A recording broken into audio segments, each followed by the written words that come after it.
for a rapper.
Well, what is going on, YouTubers? Well, ladies and gentlemen, it's the Natural Born Driller.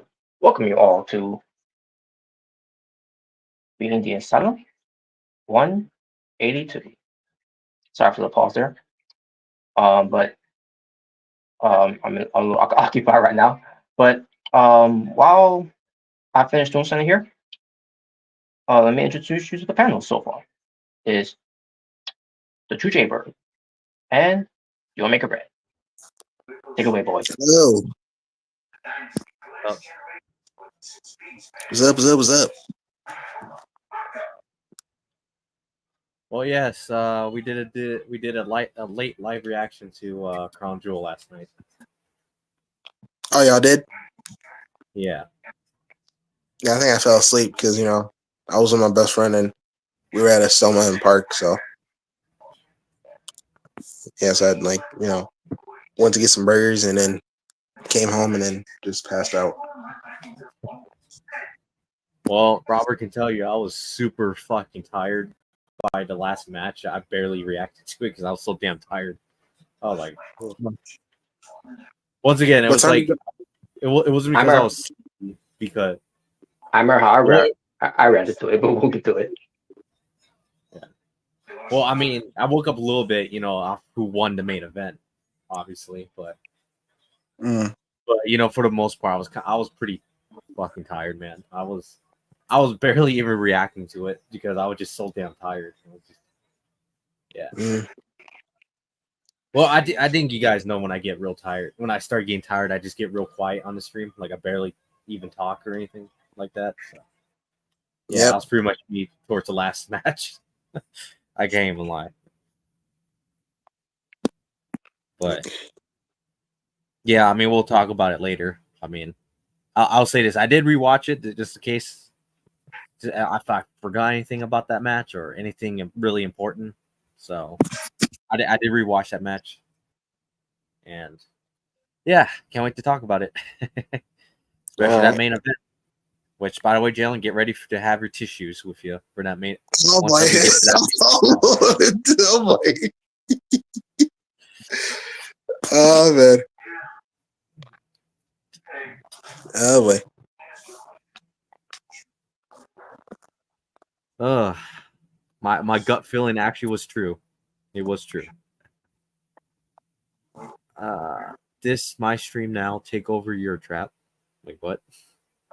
What the hell? I'm so damn tired of Cody Rhodes and Liv Morgan. Get the title off of them bitches. I think they're losing at WrestleMania. To who? I don't know. I'll say this: Liv Morgan, you can make argument. You can actually make a pretty good argument on why she should have won. You know that match. Yeah. I mean, Cody Rhodes, on the other hand, no, there is no fucking defense for that. Absolutely not. None whatsoever. Well, I got a quick question because I've seen not a lot of people have been saying this, but I've seen some people saying it. Do you think Gunther is buried? I wouldn't say buried, but I would definitely say he should have lost the match. I can agree with that. But there's been people saying, "Oh my god, he got buried." It's like, no, he didn't. No. Are people really saying that? Are you kidding me? There's some people, not a lot. There's some people. I've seen some people say that. Yeah, because Cody Cena beat him. Obviously, I mean Cody Rhodes. Cody Cena. I can't wait to hear your full feelings about it when we get to the match itself. Yeah, because I would have.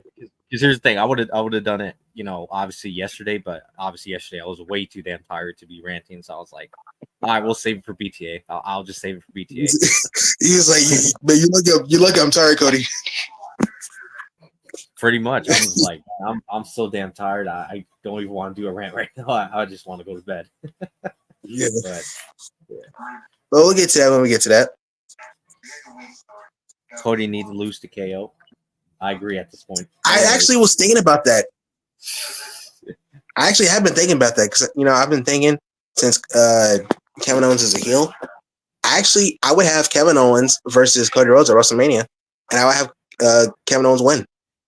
I've been thinking about that for a little bit. What were you talking about, Smart? Kevin Owens is leaving. He's leaving? What? Wow. Yeah, he's gonna be all elite. Yeah, Kevin Steen's gonna be all elite. Yeah, kill Steen, kill. Yeah, he's gonna reunite with the Young Bucks and Adam Cole to bring back the Mount Rushmore. Yeah. How about no? Anyways, It's great. It's not because of Adam Cole. Obviously, you know who it is. Yeah. Yeah. Yeah, Mr. We don't play politics. Mr. We're tough guys, but we ran away from the BCC. It was part of the show. Yeah, we really beat him up. Yeah, sure. Sure. Two guys that look like those inflatable noodle arms versus real guys, real manly men. Yeah, exactly. Baron Corbin's all elite. I seen someone on Facebook. Oh God, Baron Corbin's all elite. I see him. I mostly see him going to TNA. Yeah, I don't see him going to AEW just for the fact that all that shit talking did AEW. Back then. Yes, I see him going to TNA or GCW. Oh no, don't go there. Go to TNA. Don't go to GCW, bro. Oh, come on. Haven't you guys heard Nick Gage is WWE bound? Yeah, sure. So The funniest news I've seen all day. Oh, Yeah, indeed, indeed.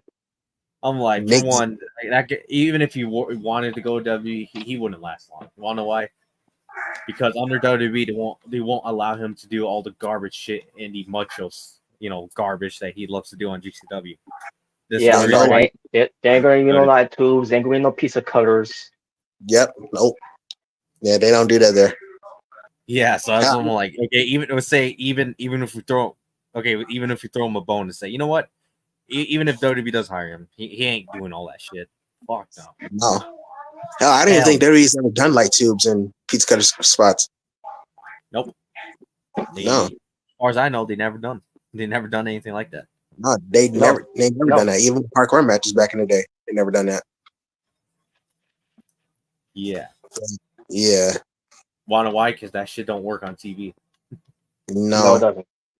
I mean, That's for death matches. Living proof of that. Ironically enough, Nick Gage versus Chris Jericho, the last time that happened on live TV. Yep, that was the last time. Yep. Now what do you think AEW only does that shit only for pay-per-views now, no longer does on TV? Yeah. Mm-hmm. Yep. They All right. YouTube Indy Hartwell. They got what they wish. What the hell? What do you mean? Who hates What? Indy Hartwell?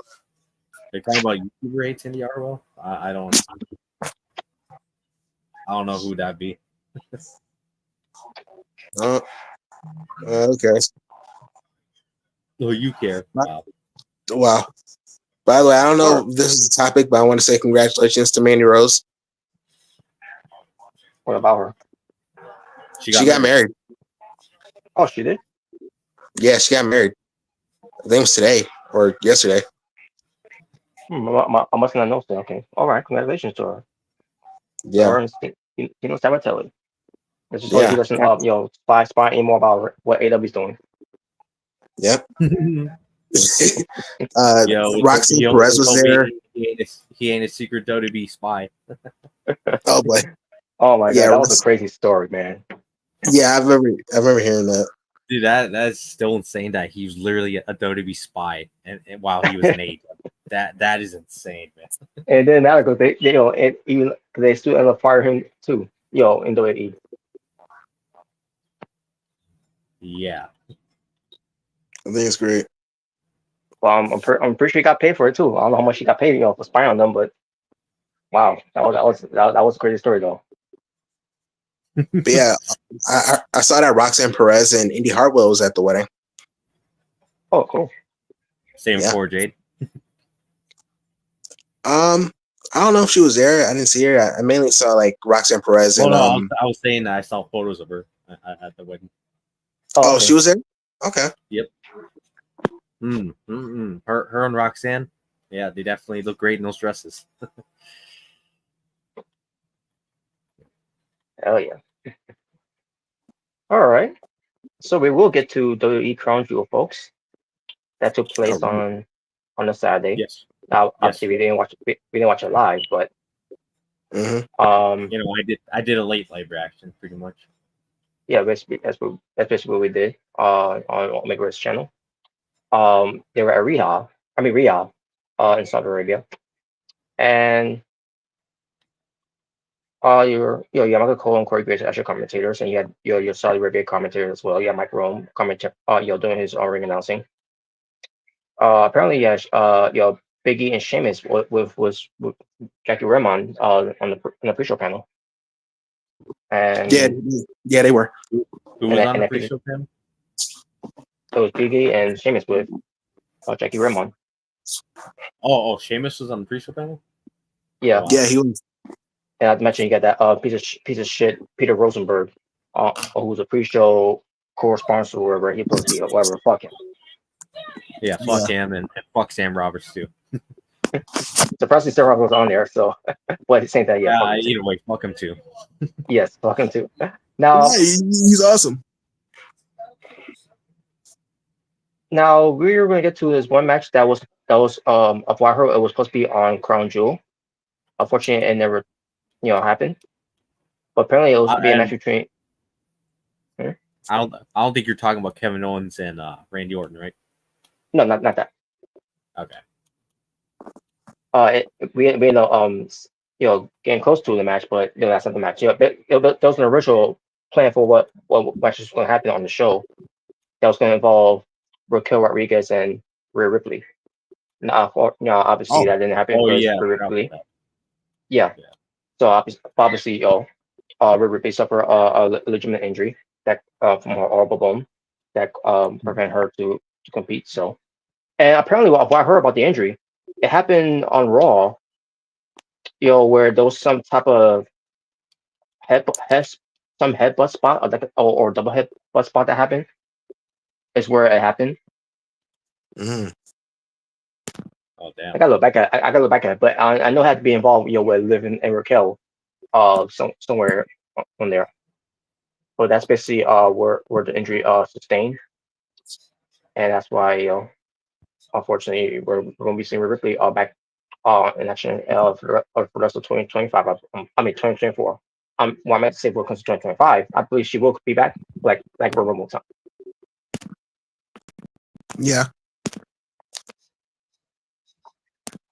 So best of luck to Rhea Ripley, Yes, Mhm. and, obviously. and I definitely see her becoming a women's champion again. Once we get to WrestleMania. Yep. That 'cause I think like how Jaber said from the beginning, that Liv Morgan is going to eventually lose that belt, and I believe that WrestleMania will be that time for that to happen. Yeah. Yes. And be honest with you, this is actually a blessing in disguise because there's really not much to do with this feud. When it comes to Ripley, getting revenge on Liv, Raquel, and Dirty Dom. So you could accumulate all these type of revenge, leading up for Rhea or at WrestleMania, where it could be Being a the dirty fun, Dom. yeah. Yeah. Talk about what a drawback. What a back thing WWE did. That was announced on Crown Jewel. Oh yeah, yeah. Oh yeah. We'll get to that, Bob, when we get to it. Oh So man. so I just something to the point where we say, so you tell me Jamie Priest pretty much beating up the whole Judgment Day was pointless? Like really? Yeah, No. we'll get to all those announcements when we get to it. Because I thought it was That was baffling. just stupid.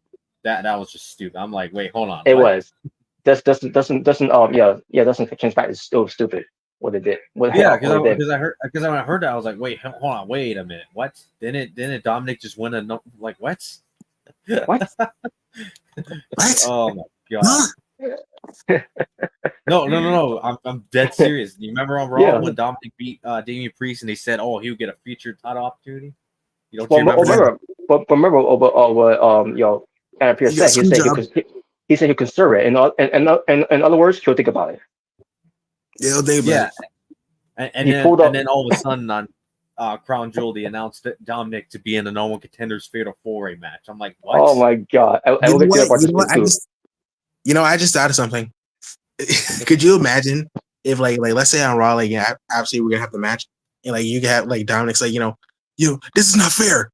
There's a conspiracy against me. Like Oh god! You're not Sami Zayn, Dom. Get out of here. You're not going could to you work. imagine if he did something like that, bro? Once again, We he ain't we, Sami we had Zayn. we had we had, we That had too shit. many of those good stories already. We had like it's there's no need for Dominic to be in that story either. Yes. I mean his story being Dirty Dom and being an ex convict is good enough. That's and also being a cheater. So I mean, maybe we could do something like that whenever the end of Judgment Day, finally. But we'll see. oh man. Oh wait, I think we're reaching the end of Judgment Day Mhm. because it is not as strong as I thought it will be after coming out of SummerSlam. Well, I mean, they took out their. I hate you. I mean, they took out their toughest, members, Rhea Ripley and, Yeah. Damian Priest. So I mean, And Finn it's not Balor really. and Finn Balor lost to Damian Priest. Yeah, back at Bad Blood. So what? Yeah. But anyways, But yeah, but that was one of the matches that was supposed to happen, but unfortunately, it had to be canceled. So we will see Ripley back It's kind of home. crazy because it didn't even look like she had a overdose socket or whatever, like a broken Yeah. socket.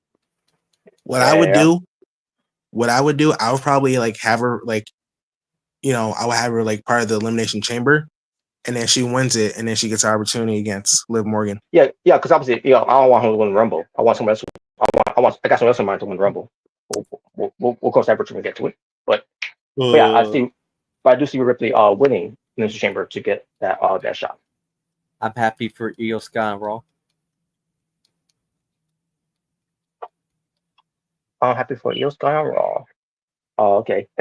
I mean, yeah, she's doing good, good things on Raw. So, I think it's great. but other than that, yeah, is that really much to say? Was she ever bad though? Mhm. All right. So the opening match was the Bloodline Civil War that we're doing here. It was the New Bloodline, Yep. Solo Sikoa, Chica Fatu, and Tamatonga with Tonga Lola Mm-hmm. versus the OG Bloodline. Yep. You get the OTC, Roman Reigns. Yep. You got the Usos, Jay and Jimmy. Now they have Roman and Jim come out together, but Jay Uso has his own entrance. Yep. And the crowds and Saudi Arabia was loving Jay Uso. He's over at so man. Yep. Roman was loving it though. You saw his face. Yeah, so if you were told me that someone like Jay Uso would have gotten over with these crowds, all the Usos, I would have told you, nah, I don't see it. Yeah, they were singing a song. They were eating. I figure more it would be Jimmy because I remember how they always feature him on on Total Divas with Naomi. Yeah. But then obviously in 2020 that injury happened with Jimmy, and then Jey Uso stepped up to play, even though it took them long enough to finally do something until Roman Reigns came back. Yeah, Roman Reigns coming back was pretty much what saved him. That pretty much that's what made his singles career. Yeah. But yeah, man, like Jey Uso, man, he is super over. He is mega over, bro. Like, it's just me. I'm starting to think he's more over than LA Knight right now. Yeah. I mean, LA Knight's still over, but I think like Jey Uso gets like the latter reactions because people love main event Jey Uso. Well, I heard apparently Jey Uso surpassed actually is top merch seller right now in WWE. I believe that. I believe that. I'm not surprised. The foam hands, the foam yeet hands. The sunglasses, the t-shirts. Yeah. No, selling, actually, he's selling, bro. No, it's not better than a metal yeet solid. Oh boy. Yeah, sure. Metal yeet. I forgot about that. Yeah, I remember that, bro. I think it was like last year that was so stupid, bro. No G. But anyways, all right. But the last it was a 6-minute tag match, but the last match is 16 minutes and 35 seconds. And all I can say about the matches, it was all right. It wasn't anything special. It was okay. Yeah. It very held my attention. At one point, honest, I actually you didn't notice Omega, but at one point I left the room, just to do a quick video. Wow, a quick video. Yeah, basically because I finally found something in the store, the Mountain Dew Voodoo mystery flavor. Oh, okay. Awesome. Yeah, because I was going to I look at the wrong stores for my neighborhood to find some things for me to try out for my videos. So I chose and obviously it's because my brother wanted something, so I went to the store and then I was like, holy shit, good thing he want me to go to the store. Yeah, the match was all right. It was Yeah, it was all right. To be honest with you, this is something that could have been on SmackDown. Yeah. I gotta be honest. It's what was that? Or a house show. Oh yeah. But it got better at the end. You know. I mean, yeah, I'm not saying it was it never got better. It actually did get better at the end. Yeah. Minus Jimmy Uso being late to stop the Yeah. referee's count. He missed. I Yeah, he mean, missed a I mean spot. the pin meant to go because the referee was hesitating to hit the tree there. Yeah, he I was missed the confused for a minute because I thought the ref like botched and just stopped counting at 3. I was like, what? Wait, why did he stop? And then I saw it was Jimmy came out. Oh, okay. Mhm. Yeah, that was from That was On that awkward. night, I was wait, why did the ref stop the count? Like, what? on yeah. that night, Jimmy Uso was playing the role of your Bachalola. Oh, boy. Well, I mean, to be fair, he didn't botch his own debut. He botched the law. Yeah. Oh man. By the way, it's still memorable how the Usos came in with Tamina back in the Hart Dynasty. Yo, I that still was a great remember that. that was a good debut. That was my introduction to the Usos. Well, I mean, Oh, everybody's, still. Hmm. Oh, we talking about the Hart Dynasty? Yeah, with when with the Usos made a debut with Tamina. Dave Hart Smith, Tyson Kidd, and Natalia. Mm-hmm. Oh yeah, it's kind of hard to forget that Tamina was their manager at one point. Mm-hmm. Yeah, I remember that. But yeah, I remember. Yeah, pretty much there was like a referee spot where like the referee got hit. Yeah, that too. We took a referee bump too. Yeah, we got referee bump, and that's when like Then again, that's it's a bloodline match, so no surprise. yeah, it's like you expect a referee bump. But yeah, freaking Solo Sikoa, he took a Superman punch by Roman Reigns, but then Jacob Fatu came in. He attacked Roman, and he did like that that moonsault, like when he jumps to like 2 ropes and Yep. he hit it, which like it's still amazing. A guy his size, is able to do that. Like that's incredible. But yeah, he hit the move. He took out the Usos with his suicide dive, and both like Roman and Solo were down for a little bit. Sorry about that. And then Solo actually hit him with Samoan Spike. Mm-hmm. He hit him with 2 Samoan Spikes. I thought he was gonna do like what he did last year to Cena with like the multiple like Samoan Spikes. You remember? Mm-hmm. But no, he just hit him with 2, and surprisingly, I wasn't expecting this. He pinned Roman Reigns. Yeah, I was thrown off of that. Oh shit! Already? Yeah, That's it. No Sami Zayn coming in. Wow. I didn't think he was going to come in the match. I thought he was going to come after the match. What I you kind of did? figured. We'll get to that. Yeah, we'll get to that. But I was actually surprised that Solo pinned Roman. So like, Yeah, I was okay. I mean, I expect them to win, Roman actually took but the pin. I didn't expect Roman to win. I figured maybe Jimmy or Jay will take the pin. Yeah, that's what I was thinking too. I thought like maybe Jay or mostly Jimmy will take the pin, but no, Roman actually took the pin. And you already know he's gonna brag about it, on SmackDown. Like, I pinned the so-called OTC, so that officially makes me tribal chief. He's gonna say that. Yeah. So pretty much.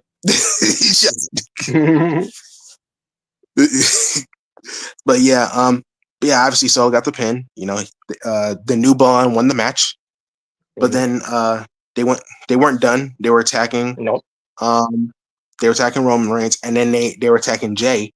Like Jay was trying to stop it, but like they were attacking Jay, and they're about to pull what Solo did to Jimmy, and I also remember he did this to Matt Riddle last year, like the the chair, like hip attack on the chair. But then we hear Sami Zayn's music, and obviously the fans went crazy because Saudi Arabia loves Sami Zayn. Yeah, they did. And he came out, and if you remember, Solo and Sammy were talking, parking lot. And that was the moment where I went, but whose side is he on? Yeah, Bobby. Whose side is he on? You listen back into the reaction of when Sami Zayn came out and everything, and I was like, but whose side is he on? I was basically saying, he's like, go get him, Sammy. Go get him, baby. Oh man. Oh yeah. And he was looking at, Jay, obviously had the chair in his face. And like, so it's like, join me, join me. And Sammy, like, he was about to hug him, like he was about to, join the new bloodline. But then he hits him with he hits him with a suplex. And Yeah, obviously the new bloodline didn't like that. And he was fighting him off, but obviously he had to jump. And that's when Jimmy and Jay came back in Roman. They started fighting, and they took out, the new bloodline, and it was just Solo in the ring, surrounded by the OG bloodline. It's like, and Solo was like begging, like, no, come on, guys, please, no, please. And then, he was, everyone surrounded Solo, and Roman and Sammy, they're about to do their moves on him, but then Solo ducked out away, and Sammy hit him with the boot, the haluva kick on Roman Reigns. And then Solo got out of the ring, he's like, look what you did. You missed me. Dork. Dork. Yeah, what a dork. Wow. But so Sammy accidentally hit Roman Reigns with the haluva kick, so that's gonna be something on Raw and SmackDown. So obviously this is gonna build up to War Games, That's right. which I can't wait. And I can't wait when we get to War Games. Freaking Jimmy pulls out a tape, like, Jimmy, what are you doing? Oh God. If that happens, bro, Robert, you gotta do it. You gotta do it, bro. Oh my God. he probably is gonna be the first one to do it. You gotta do it for all time's sake, bro. Jimmy, what are you doing? Oh my God. Yes. Obviously it's gonna build up. Like, obviously it's gonna build tension from the OG bloodline. I'm sure like the Usos ain't gonna be happy about it. Obviously Roman ain't gonna be happy about it. He's probably not gonna want Sammy part of the OG bloodline. But right. they're gonna build this up. Obviously the new bloodline's gonna attack Sammy after what he did. Oh yeah. And then they're gonna get involved. So and they're gonna get they're gonna I can see them probably costing Sammy a match or something, or just attacking him backstage. And I can see Sami Zayn come to SmackDown, in the black hoodie and trying to attack the bloodline, and then eventually everybody's doing that nowadays. They're coming in with black hoodies. Yeah, the black hoodie. Yep, that's the ultimate weapon. All you gotta do is wear a black hoodie, and there you go. there you go. But and then eventually we're gonna get the OG bloodline versus the new bloodline inside War Games. And they gotta get Rico to say that. Yes, imagine the bloodlines, just the new bloodline, the old bloodline, just brawling out, right? And then we see William Regal's I think we all know what this means. Yeah, like we did in what was it during the pandemic when they did War Games? Yeah, when it was Undisputed Era versus for the brand and Pat McAfee's group. Didn't they have a name? I remember it was for the brand, because that's that's his brand. I think it was Kings of NXT. That's what the name was. Oh yeah, it was Pete Dunne and Oney Lorcan, Dana Birch, and Pat McAfee, and which was actually a really good War Games match. Pat McAfee did a good job.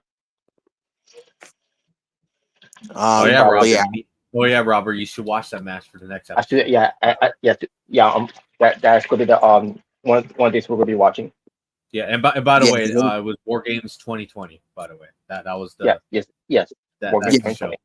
So okay. So I guess we're decided then. War Games 2020 is the show we're gonna live react to then for the episode. All right. Hell yeah. Yeah, we can do that. But I'm definitely looking forward to Survivor Series War Games, this year, especially with the bloodline, the new bloodline versus the OG bloodline, bloodline Civil War. That should be fun. Yep. we could probably see. Yeah. Hell, we could probably see the return of Paul Heyman. Oh yeah. And I can see Paul Heyman being the voice of reason, for the OG bloodline. So came together to take care of this rebel, Not only that, he's going to be the fourth member of the team. Oh boy. Yeah, I'll see that. But and yeah, you can include The Rock too. With with the Rebel bloodline here. I got an I can idea. see The Rock being You know involved. who the fourth member of the Bloodline's going to be instead of Sami Zayn? It's going to be R-Truth. Wait, what? What? Wow.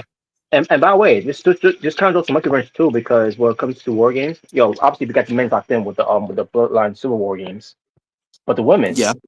unfortunately, with Rhea Ripley being out, now they got to do something else. Now obviously we're not gonna. I don't think they're gonna do a women's war games by having pure collective garbage No, we're gonna add him. We're gonna add him there. or wherever the names are, wherever. Fuck that name. But and my thing is they should just do the traditional Survivor Series match. Bring that back since unfortunately we won't be a part of of Survivor Series. I get a feeling Yeah. it's going to be something involving damage control. Yeah, I can see that, like damage control being part of it. Yeah, probably yeah. Yeah. All right. But yeah, well, anyway, folks, is we got a lot to look forward to. Now we got Crown Jewel away. What comes to the bloodlines here, the social reward they're doing. We're gonna see how they build for war games now, and hopefully we do see return appointment. What comes to doing what he's got to do to bring them all together. Yep. Yeah, because Roman desperately needs his wise man. Yep. back. Yes, he does. He needs his wise man. All right. So what followed this match? Well, this match had a lot of package to follow up here, and I thought it did. And what I'm talking about here is the fair four-way tag team match for the WWE Women's Tag Team Championships. Yes, finally, that championship finally gets a W in terms of It- matches. Finally it gets a does. W. Because I didn't see all of it because again I passed out. And More sexist. mind you, anyways. Wow. no. I did see some things though, and I saw that the fans were really cheering for this match. So that's they great. were. the match was the match was good. To me, it was better than the Bloodline match, in my opinion. It was. I I thought it believe was. it because I've been hearing a lot of positive about that match. So Because Minus the box first off, minus the box from EO, but when she well, yeah, I heard recovered, that though. you had a botch, She- but she- other than that, that wasn't she did- anything big. It wasn't like yeah, dicks. Yeah, but she recovered though. It wasn't Yeah. as bad as like Jinder Mahal.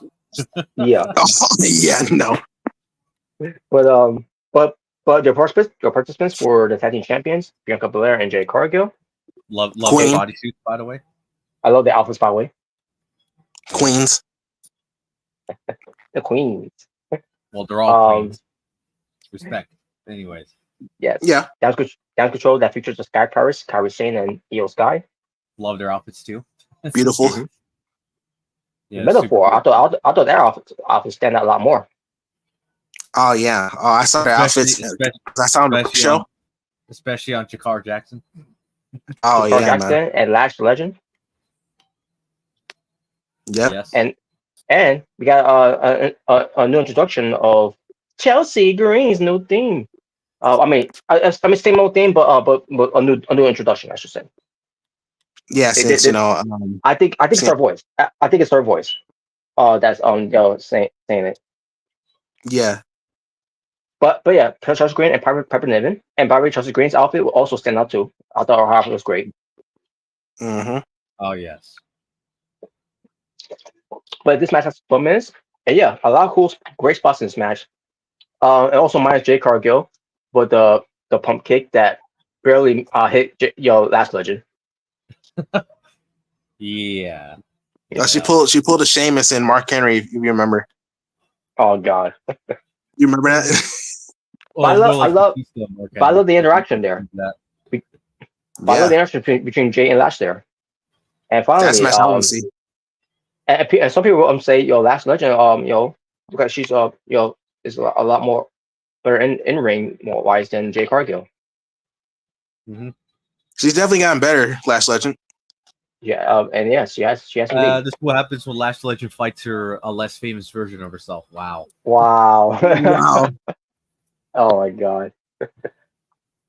But yeah, in the end, it was Bianca Belair and Jay Cargill winning. Any other additional spot the match? It was pretty good. I mean, nothing really I could say. I gotta see the full match. All right. Honestly, Yeah. it was honestly I would honestly have to say it was probably my second favorite match of the night. Honestly, Yeah, I agree. other than besides the main event, which like I said, it was a good match. Just I wasn't too happy about the winner, obviously. So We'll get to it though. Yeah, Gunther got buried. Yeah. But don't start putting words in Wow. my mouth. I didn't say that, but No. I'm not saying that. I'm not saying you said that. You didn't have to. Wow. You didn't have to. But anyways, Wow. we'll get to it though. But Yeah. next we get to Seth fucking Rollins Oh, it's back. Oh no. defeating Bronson Reed in 12 minutes and 20 seconds. I'll get to why I'm saying that because now looking back at it, because the first of all, he sure it's not the outfit. It's about him no selling the tsunami after getting it when the match. First off, the match how to start first. And look at what's going to happen because the attack, and the fighting outside, kind of like what it happened with Kevin Owens and Sammy Randy Orton, but with that was different of what it did here. But the match did end up happening afterwards, and then Bronson Reed goes, take down Seth Rollins, and then goes to do the tsunami. He hits it, goes for it again, and not only Seth Rollins move out of the way from it, which it's fine, you can move out away from it, but then also he goes to the curb stomp, basically no selling the tsunami after months of building up Bronson Reed of how dangerous the tsunami is. Seth Rollins just takes one and then moves out of the way and then no sells it and goes for a curb stomp. Well, Robert, there's a logical explanation. Let me tell you. You remember that steel plate that Bret Hart had in like when he stopped the Goldberg spear? You remember that? Although, there was no silver metal piece of garbage paint on. You didn't see it. It was invisible. It was invisible. Seth Rollins ain't wearing those. He ain't wearing no John Cena t-shirt where he's got under. Actually, Robert, there's a better estimation. You want to know why? So Dragon Ball Z. You remember how there was something called a Zenkai boost, or even like, even you get what I mean. You heard of the Zenkai boost before in Dragon Ball Z? Each time a Saiyan gets a near-death experience, they get stronger. Well, actually, that's what happened with Seth Rollins. He got a Zenkai boost, and he got so strong, and now he's immune to the tsunami. That's what happened. Yep, that's exactly what happened. Oh, by the way, man, I'm looking at the match. Oh man, look, Jakara, Flash, man, whoo! Mm-hmm. Don't forget Chelsea Green. Chelsea Green. Yeah, I'm waiting for entrance. Wait for her to come. You'll see. I'm at the entrance right now. I'm a hot mess. Oh. Yeah, she should bring back the wedding dress and the makeup. Oh boy. Create my practice on for this match was a hot mess. Don't worry. But not saying that, bro. I love that theme song. Chelsea Green. Mm-hmm. Oh yeah. But you were saying, Robert? But not saying that Bronson Reed wasn't was vulnerable in this match because Seth Rollins at the end of the day he was vulnerable in the match, because Bronson Reed was still looking like a monster. But then we finally get to where Seth Rollins in the end delivers 3 curb stomps to him, one on the steel steps, one as he got looks nice. Oh man. Mm-hmm. Mm-hmm. Where you saw Chelsea Green. Yeah, I see her outfit. Looks really nice. Yes. But you were saying, Robert? Max Cardona, I'm going to challenge you to a custody of Chelsea match. Wow. Yes. But let's not forget, Seth Rollins was tossed, over the ring, the barricade, over the barricade to the with the ring, and the way he landed on the chair, and he got bruised and he was bleeding a little from the back. it was from that seat that was from ringside. But from from the timepiece area. That's what I'm trying to say. But then later on, Bronson Reed, tried to use the steel steps, but then that backfire, and then Seth Rollins goes for a curse stomp onto Bronson Reed, which ended up causing him to bleed. Which the blood didn't really spill until he got in the ring, and then another curse stomp, and then he did a super curse stomp off the top. Kind of like how he did the Omos. Yeah, on the top rope. Yeah, and he got the By win. the way, that the super curse stomps in the video game too. By the way, It is. Yeah, it is. I figure. Oh, my girl Jay looking good. But that's how Seth fucking Rollins wins. Seth Rollins. And then Bronson Reed gets up. He's look to shovel and pissed off. And Rollins says, if you want to go back, you want to do it again, we'll roll it again. Anytime, whatever, and blah blah blah. So anytime, Which is most likely I'm gonna fight you. Which is most likely going to be Survivor Series. I'm pretty sure it will. Now, Yeah, we'll most likely have a stipulation. Yeah, I think so. But now, after the match was over, this is where they made the announcement where it's going to be a 4-way, no one contenders match on Raw. Stupid garbage. I hate it. Mm-hmm. It's gonna involve Dominic Mysterio. Yeah, that's he's one of the reasons why. Wow. Damian Priest. Seth fucking Rollins. Yeah. Dude, look at the jewels in the freaking her outfits. Their outfits, man. Yeah, you saw Bianca, yeah. Yeah. And Sheamus. Yeah, it's a shameful thing. After a banger. It's a shameful thing. Lobster head. A careless man that could wind up dead. Now, the way I see it, who's going to get this opportunity? It might be Damian Priest, or it could, or they just go to Sheamus. I don't see, obviously, I don't think. I mean, Dominic could if he go, cheat to win like he did before. Yeah, but I think Sheamus might win. To revisit, that feud. I could see that too. To happen, and obviously it won't be Seth Rollins because he's going to get screwed over by Bronson Reed. Yeah, Bronson Reed's going to attack. No, CM Punk. What? You know what? I was just thinking about it. Could you? Because obviously, Bronson Reed was bleeding, like he had like a little blood on his face. Imagine if he pulls a Brock Lesnar. He attacks Seth Rollins, and he grabs the mic. He's like, "Look at his face! Look at his face!" Because I just remember his face got a little messed up, like it was a little scratched up. So I imagine he did that. Actually, no, I got a better idea.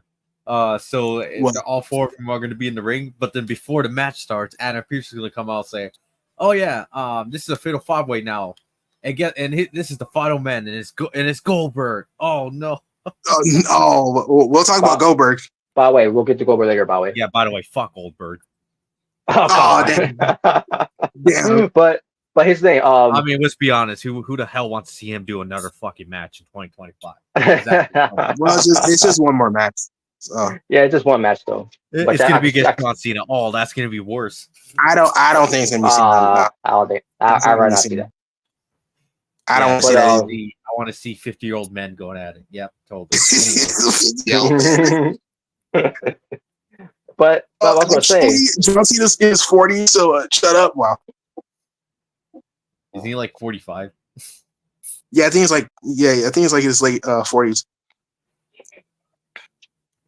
Wow. Well, but still, that's why I don't know if you guys didn't know about it, but apparently Raw has it will be a tape show because they did Raw at Jeddah, Saudi Arabia. So so that means you won't be seeing no CM Punk on the show this week, which I thought we would because again we thought it was going to be unless they advertise them for like next week's show. They'll probably do that. Yeah, they'll probably do next that. week's show.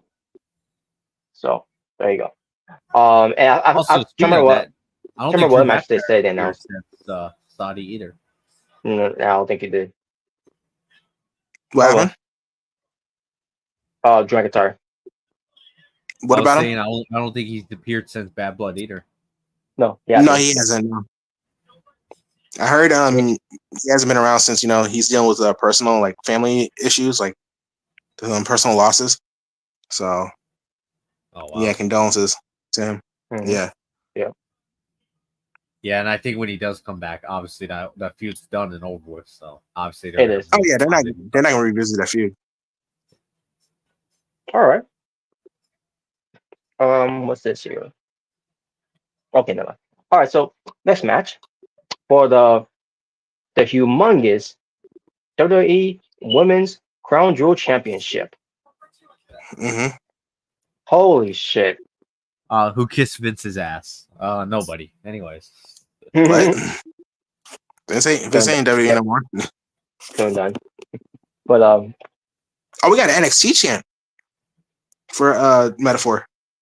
Okay. Obviously, Alright. I think they're getting called up. So Oh yeah, I think they are. I think I think so. they are. But I think all of but yeah, metaphor. so now it's gonna be Meadow 2, once for Noam Dar and Ori Mensa is gonna be Unless Meadow 2 Mensa, unless or Mensa gets involved. So and Meta 3. All right. Yeah, Meta 3 pretty much. Yeah. I like Mela girls when it comes to just those two. So pretty much, You're Robert, what you're saying. So pretty much, Robert, what you're saying is Meta 2 then going forward. Or meta powers. Meta girls. Meta power. Mega powers. Meta powers. Yeah, this is a match I want to All see. Jay Cargill versus Last Legend. I want to see that. Mm-hmm. So, Raw Women's Champion. I'm sorry. From Raw, Women's World Champion. We don't do that no more. Be able to do that more. Which thank God. Liv Morgan versus SmackDown's WWE Not So Undisputed Women's Championship. That's held by Nia Jax. Mm-hmm. The refrigerator. And Queen Nia Jax. to crown an inaugural WWE Women's Crown Jewel Championship. And boy, my God, this belt was humongous. Yeah, it's a huge belt, man. It's really, I didn't realize how big it was. The one Cody has is even bigger. Oh my! Yeah, I didn't realize how big they were until I saw it. It's like, yo, they are huge. Remember the one that we saw, that be the showing for weeks, building up to the show, so it makes me wonder, those titles were even that big. That was just a prop, and to show us how the real belts look, at the size of it, and my God. Yeah, they're huge, bro. Maybe to keep the maybe what if they keep the prop belts, but the real belts stay in Saudi Arabia? Probably, yeah. Probably. But yeah. Then again, they did say that the belts are gonna stay at the WWE Experience, right? Yeah, in Saudi Arabia. Yeah. So the champions probably got the prop belts. Oh, so I saw the botch. You saw it? Oh, you saw the botch. Yeah, with Sky. She tried to jump up, but she slipped. Yeah, it wasn't a bad botch, but she at the end of it, it wasn't. Yeah, it's not the worst thing I've seen. It's not. Once again, it's not as bad as Jinder Mahal. Yeah, I'm missing the whisper to win. Yeah, no, it's not. Exactly. Chanting for you, Sky. But the match with Liv and Nia was 8 minutes and 15 seconds. It was okay. To be honest. It was okay. And then you had shenanigans involved. It's tippy time. Which I figured would be. I figured. Mm-hmm. And then with Raquel and then with Raquel and Dirty Dom. Lift Off was great, by the way. Yeah. But we had shenanigans to protect Nia Jax, and then the Annihilator. Not Annihilator. The Oblivion by Liv wasn't the her best Oblivion, and she won with it. Mm-hmm. I mean, granted, Nia Jax is big, so I'm pretty sure it wasn't easy. Just saying. And I'm like, oh my God, like that wasn't. I mean, it wasn't bad, but like it wasn't in the best looking finisher there, to end Nia Jax. and Oh, and Liv beats her. oh yeah, I saw the J kick. Yeah, she didn't get all that. Nope. And then of course you got Hatcher Ego out there to give her the belt. Why? Come on, Robert. You Yeah, of course, you got to steal the spotlight. Of course, wow. Triple Ego strikes again, but there's something else about him. But I'll get to him later. When we get to the main event. Okay. But yeah, but Liv Morgan, she's new champion, and this belt is so huge. It's bigger than her head. It's bigger than her title. It's big, so big that that she could lean over, because she's so small. Yeah. Now, I mean, imagine if like Alexa Bliss was around and she held that belt. Oh my god. That would look tiny on her. Or imagine, That would look huge on her. or imagine Selena Vega holding that belt. Oh my god. Yeah. It'd probably be really heavy for her. Ooh, insane elbow. Even though she put some muscle on her body, to look even more hot. But Yeah. yeah, I don't know. But yeah, but people are not gonna be happy with the decision, especially the little girl from the crowd who thought that Nia Jax was gonna win this. She was upset when Liv Morgan won. But there were some people that wanted her to win, in the crowd, because they obviously they prefer Liv more than Nia. Yeah. Again, I had to guess Liv Morgan win it. And I'm pretty sure she's emotional about it, because I heard she got emotional during the press conference. Yeah, she after was. the show was over. I don't know what it was about, but hey, good for her though. Good for at the end of the day, good for her. But I think they made a wrong decision there. Nia Jax should have won. Yeah, I would have had Nia Jax one. Yep. You know, it's crazy. You should have had the two dominant You should have had the two dominant big champions win. That's the problem. I was just about to say, I just realized both the King and Queen of the Ring pretty much lost their chance to be the first, Crown Jewel champion. Yep. At least Liv Morgan and they go like super Cena. Super Liv. Or at least Liv didn't become Liv Flair or anything like that. Liv Flair. Ooh, jaded. Oh. All right. But all right, what's the next match? Then we get to the match that never took place. Kevin Owens and Randy Orton. Yes, I did see this. Kevin Owens was rocking the Cowboy Bob Orton shirt. Yep, I was like, mind games. And then Randy Orton came out, and the crowd were loving Randy Orton of his entrance to do the sing along. Yep. And then Owens attacked with a steel chair. And I'm looking at this, I'm like, oh, wait a minute. Instead of doing it with Seth Rollins and Brock Lesnar, I thought that was going to be something that was going to play into it. And by the way, before I talk more about Kevin Owens and Randy Orton, back to Seth Rollins, because remember the whole thing what happened with Seth Rollins on Raw when he and Brock Lesnar had this fight in the parking lot. Yeah. And Seth Rollins curb stopped him on the hood of the car, or whatever, or like on the. Yeah, it was on the hood of the car. Yeah. And then also when Brock Lesnar gets back up after that, and then throws some securities, whatever. And then Seth Rollins goes after him again, and then his back was targeted, because with Brock Lesnar did he did a move on like a bunch of tables. Oh, okay. Yeah. Like a Simone, like Simone drop or something like that, maybe. I don't know. Yeah, it was something like that, like Simone drop. And they had Joe how do you say his last name? I forgot his last name. Joe Tess. Trying to remember. Joe Tessitore. Yeah, something like that. Man, I forget his name, but his last name. But the guy who improved on commentary. But Piper just squashed freaking Chelsea by accident. Oh yes. Shane still Piper Royal Rumble, by the way. Yeah. My girl Jade showing her strength. That's right. Doomsday device. Yeah, queen right here. This real queen. Doomsday device. What you were saying? But anyways, and basically had Joe Tessitore. Oh yeah, that's his name. Joe Tessitore. Yeah, Tessitore, that's his name. Yeah, Tessitore.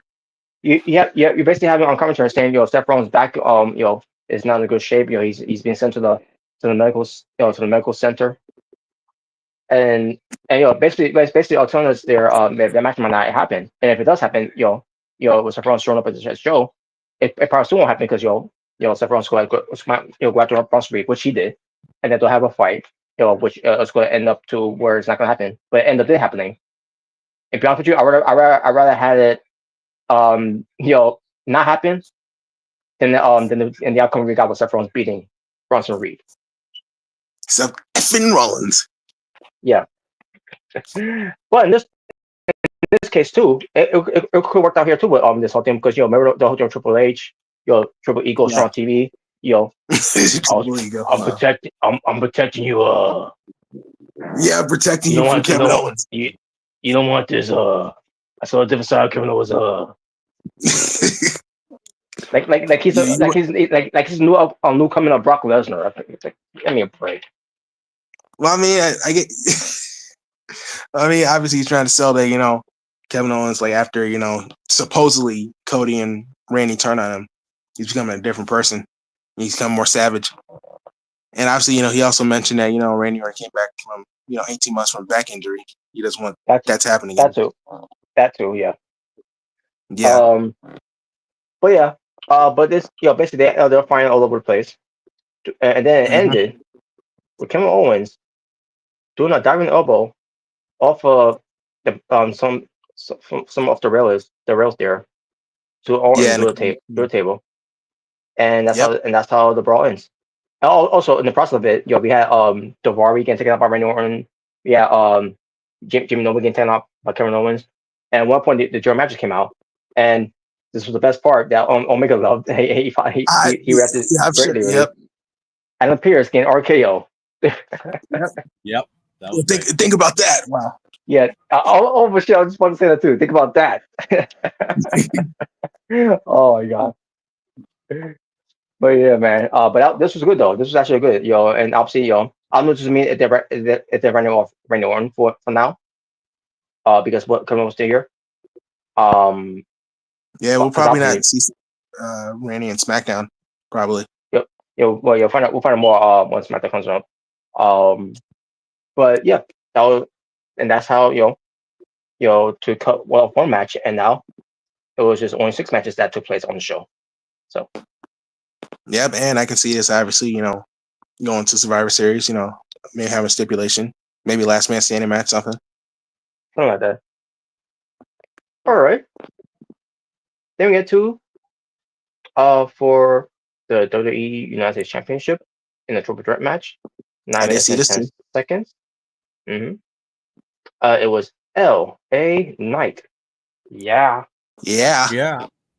And he's got he's got LA Knight logos on straps for his United States Championship. Yep. Yeah, he does. He got his own custom championship with the LA Knight logos on the strap. Yeah. I'm like, okay, I did that, but you still need to put the colors, the blue, the colors of the stars. Yeah, for the stars.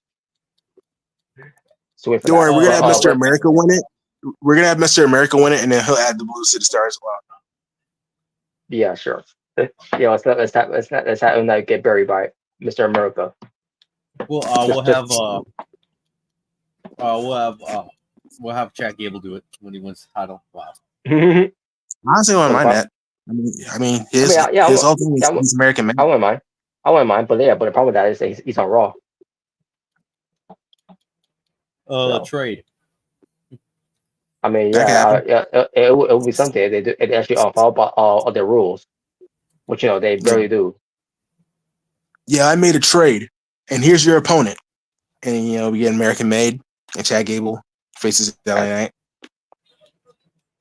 I actually wouldn't mind if you know what? I wouldn't mind if like Chad Gable faced LA Knight, like maybe like WrestleMania, and he beats LA Knight for the title, and he gets his WrestleMania moment. Yeah. Sheesh. All right. But the other opponents was Andrade and Carmelo Hayes, and all three of them had a very good match. Oh yeah, this is a banger match right here. This is really good, dude. Yeah. That freaking when LA Knight was about to hit the he was about to hit the BTF, BFT. Yeah. he was about to hit it on. Yeah, he's about to hit it on Carmelo Hayes, but he pulled up Mustafa Ali. Like, remember Mustafa Ali? He blocked the RKO. Like he did like a handstand. Yep. I Like remember that. that was pretty cool counter right there. That was pretty cool right there. That was cool. Yeah. Oh man, but I got the tremendous job in this match. Minus LA Knight doing the whole thing. We jump on the turnbuckles to get both guys. Oh yeah. And then he crushed himself, and then he no sells it, and he continued on doing what he was doing, whatever. I'm like, what the hell? LA Knight. Yeah. Yeah. I think some so after the show was over, the post show, I think Big E was asking LA Knight about his his tingler or something like that. Something that LA Knight always says. Yeah, because actually a spot. Yeah, and LA Knight find that offensive than what Big E was saying there.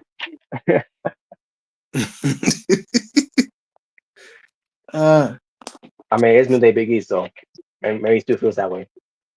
Oh boy.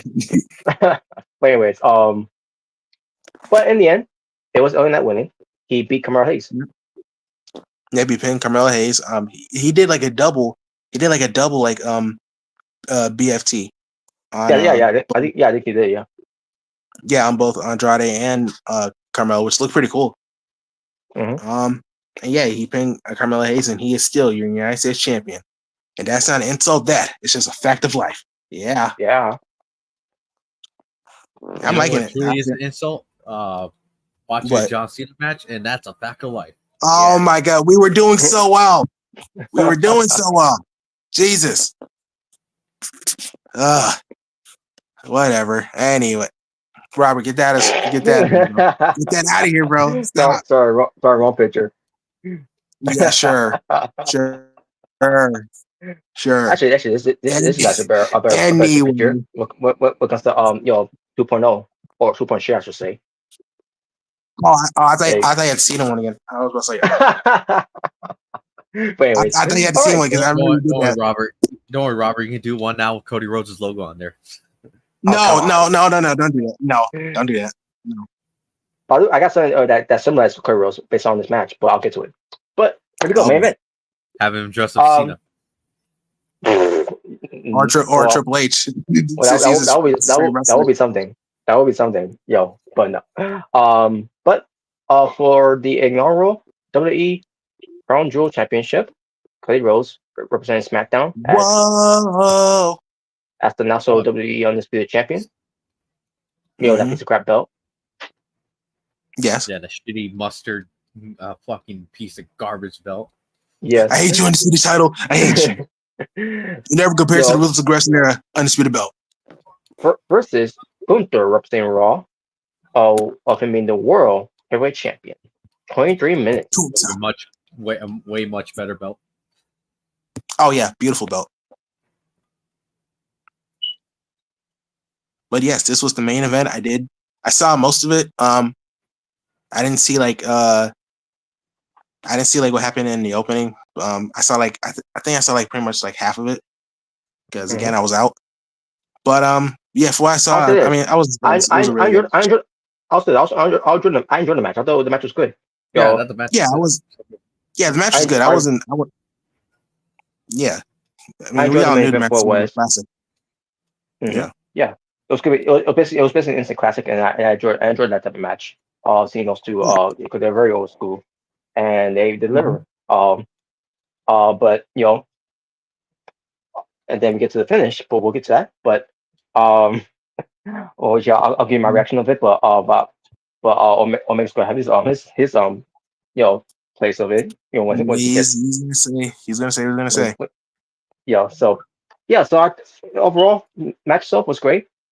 First time encounter. Of my knowledge, I don't think they wrestled each other on house shows minus That was his first time ever.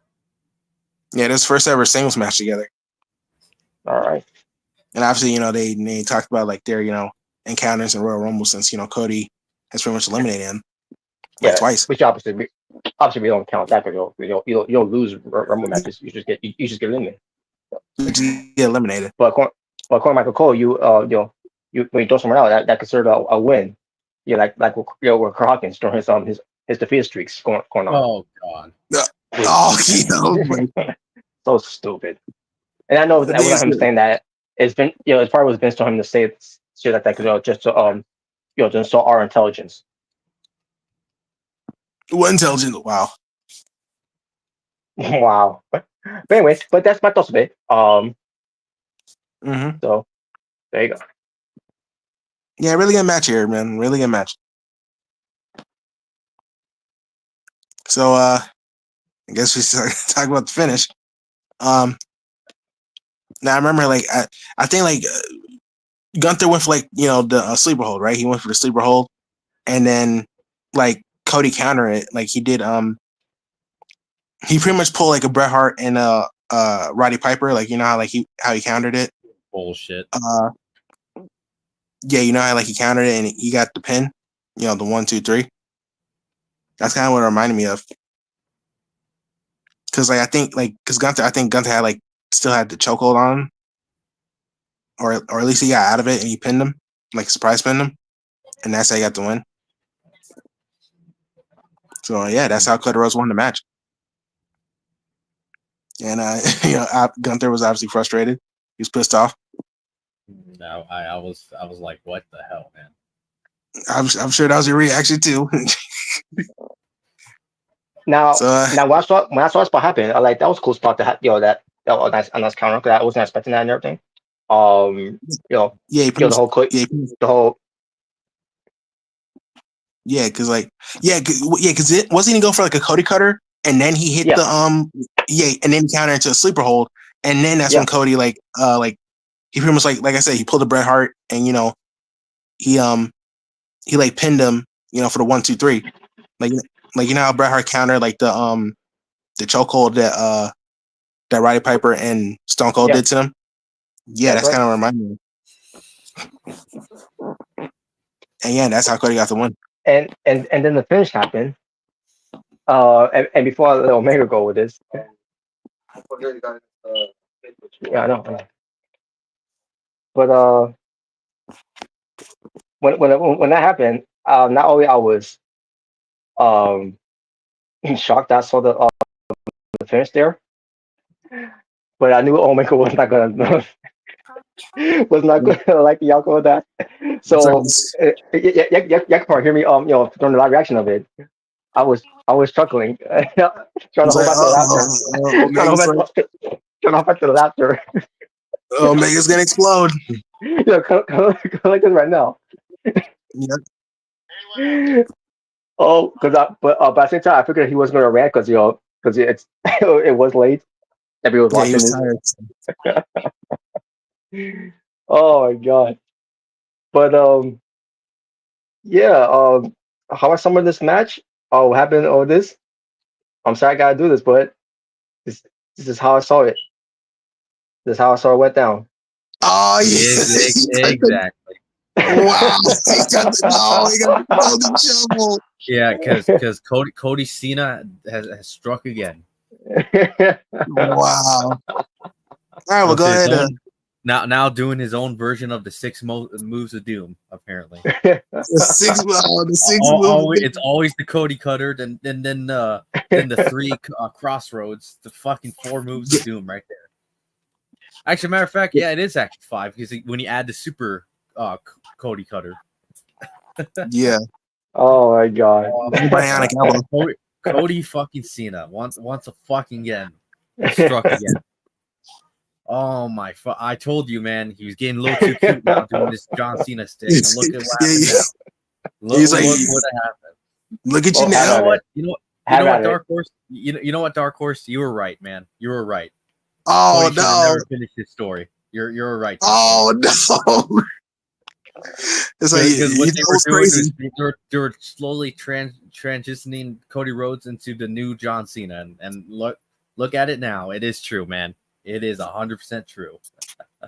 Or Triple H. I would say Cena, but But yes, Cody Rhodes Yeah, now going forward, Cody Rhodes all he's ever gonna do now is his 2 cross Cody cutters and his 3 crossroads, and that's how he's gonna win every match, of course.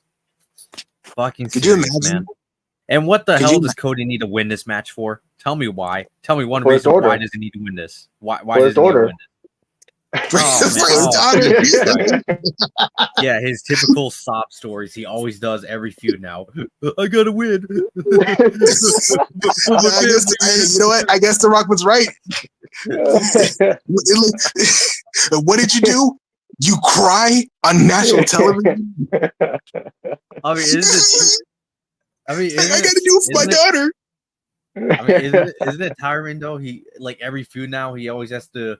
He always has to get some emotional like speech about it. It's like, oh my god, really? I don't think he does it like every feud. I don't think he does it every feud, but he does it. He does it like he does it. He does a you lot. know. He does a lot Yeah. now.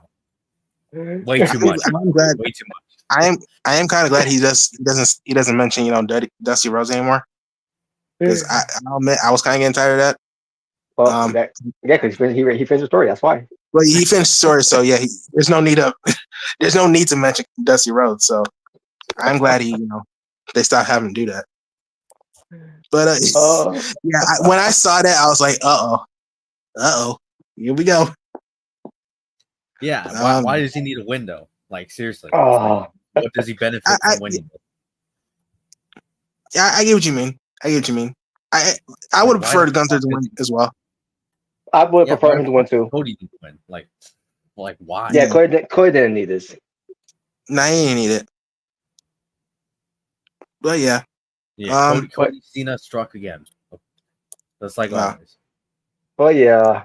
I thought it was going to be a lot more louder, but it was more. This is actually more tame.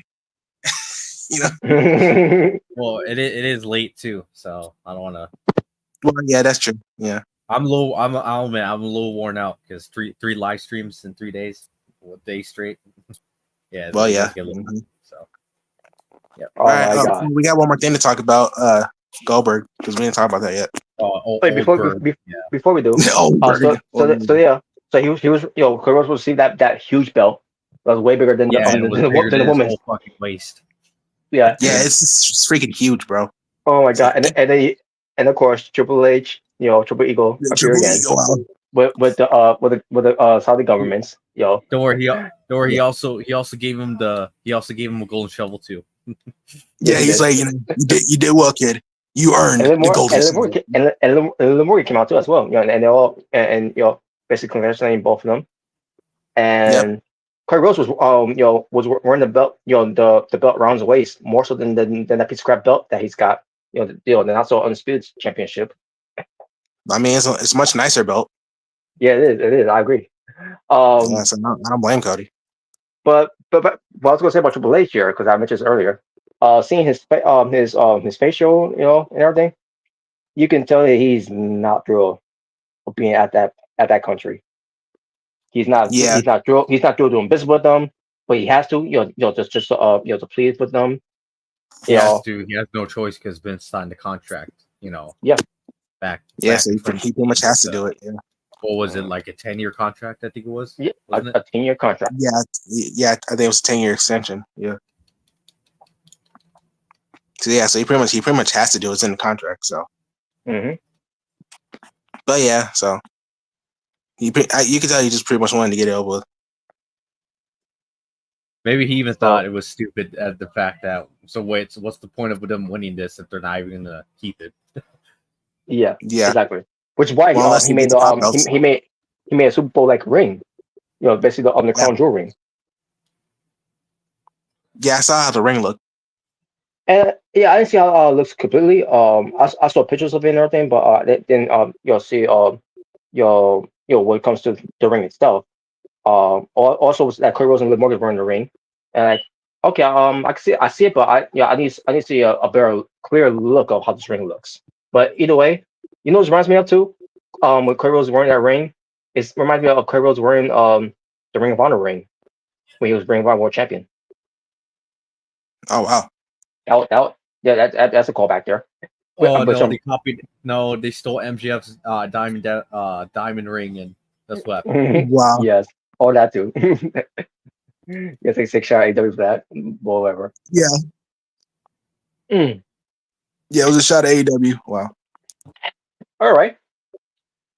Now we good to. Okay, so the show overall itself, I thought it was better than last year's Crown Jewel. I I was agree. gonna say, I thought it was pretty good. I mean, it was way better than last year's. It was way better than last year's for sure. Last year, Plus last year's size, there was garbage. plus So this side, there was no Logan Paul. That's made it better. Mhm. But yeah, last year's show was garbage. But this year's show on your hand, it was pretty good. Yeah, It's pretty good, minus the a few botches and botched Yeah. decisions of finishes that they came up with. For example, Yeah. again, Seth fucking Rollins, Liv Morgan winning, and Cody Rhodes winning. Yeah. Yeah. All right. But yeah, we gotta talk about Goldberg. Yeah, Goldberg's finally getting his his retirement match. He's finally getting what he wanted. Even though he doesn't deserve it. But anyways, But yeah, I know. He's Yeah, gonna I get it. agree. But he's getting it, and there you go. That's all much I can. Obviously some people think, we'll have more to say. I'm like, oh god. Wait, Yeah. what did you say? Some people say, oh, it should be against Gunther. Yeah, sure. I mean, if they want to do that match or WrestleMania, if you can't get Brock, then I'll by all means. But as long as Gunther retains. I mean, I could probably see him do that if they can't get Brock Lesnar. But honestly, I honestly want Braun Breaker to be the one to face Goldberg. Again, I want to be that Braun Breaker. If Braun Breaker's not and gonna Goldberg to win. What? No. Goldberg put Braun Breaker over, passing the torch. What comes to him, being the man. You know what I would do? I would have like Goldberg go into the ring, like making announcements like I have chosen my opponent for like WrestleMania or something, right? For his last match. And before he says it, he turns around and freaking a spear from Braun Breaker. He spears him and says, Goldberg, you're next. So I would pretty much set up that match, Braun versus, Goldberg, the past versus the future. Mm-hmm. Spear versus spear. What? Oh, that sounds like cringe. Oh, whatever. What the hell? It's gotta be Goldberg versus Braun Breaker. Like they can't miss up that opportunity. That's what I would do. Oh yeah, we got months ahead, heading our way to get to that point to see what they do. Yep. So either way, Goldberg is going to get what he wants because obviously he was lied to from the old regime. But which was a surprise. Someone doesn't keep to his word. I owe you one, pal. Oh god. So yeah, and a good thing I'll say about Triple H here, he's willing to do business, and not lie to them. Same time a little what's the word I'm using here? Thanks, Nell. No. But besides that, what's the word? I'm trying to remember. Anyways, doesn't matter. Spectacle. I'm very spectacle. Sometimes with Triple H, of some of the decisions he makes. Oh wow. But he's trying to make amends to he's got these old school guys that met something in the business. Even though someone like Goldberg really didn't care about this that much, but also what comes to Demolition, because there's word of Demolition, they were there was going to be part of doing things for WWE. But last minute they couldn't do it. And that's about when it came to the Dishes Hall of Fame. Not saying they was going to be in the Hall of Fame, but they was going to be invited to like a Hall of Fame ceremony thing. And maybe from there they'll work the ways to be inducted pretty soon, which I'm pretty sure that they will get their induction. because for a reason, your regime didn't want anything to do with those guys. They were, you know, Yeah. there was a lot of heat there, and especially the whole concussion lawsuit, it didn't help the case at all either. Yeah. But Demolition, I can see them, being inducted to the Hall of Fame, because of the tag team Hall of Fame, and I believe that the time is finally coming for them. Yeah, I can see that. For next year, them being inducted to the Hall of Fame. And also, these guys are not losing sleeps. If you don't get inducted to the Hall of Fame, whatever. Yeah. Who gets in the Hall of Fame? Sure. Demolition. Action Demolition. Man. Oh, okay. So, with Goldberg, yeah, he's getting his retirement thing. Yeah, his retirement thing is that he's got to put someone over. Yeah, of course. No, he's gonna win the title again. Yeah, and then they said let go of it, and they'll do a tournament or whatever. Yeah. Yeah, and then what would be the point? And it'd be a waste. Yeah, exactly. All right. Ready for some fun topics? Yes. All right. We will get to some fun topics, folks. Especially when it comes to talking more about Goldberg too, by the way. Because I see a fun topic about Goldberg. Yep. But also, there's another fun topic we're going to discuss as well. What comes to that relates to of this episode for 182. 180 what? That's that involves with the number that the episode we're doing 182. Mm-hmm. Okay. By the way, congrats to Jalen on reclaiming his internet title. Yeah, he did. Mm-hmm. Be honest with you, he shouldn't have lost in the first place. Exactly. Oh wow! Look at that! See? Look who turned babyface now, Jalen. Look who's now kissing your ass. Exactly. See, you see. Look who's all kissing up to you now. No, that's not kissing up. That's he just sees the light. I'm not kissing them. I'm just saying, that was bullshit. Exactly. Yeah. See, he knows the difference between right and wrong. He put him in the mandible claw, and that was it. He defended the title twice on that day. Yeah, that's right. Exactly. See, Robert. See, he gets it. He had a couple hours to recover. Yeah, he had a couple hours. And then you also had White Carter, who was on the match twice, which I thought, what the hell was this? Wow. But see, Robert gets it, bro. He get it. Though there is some controversy with that match, though.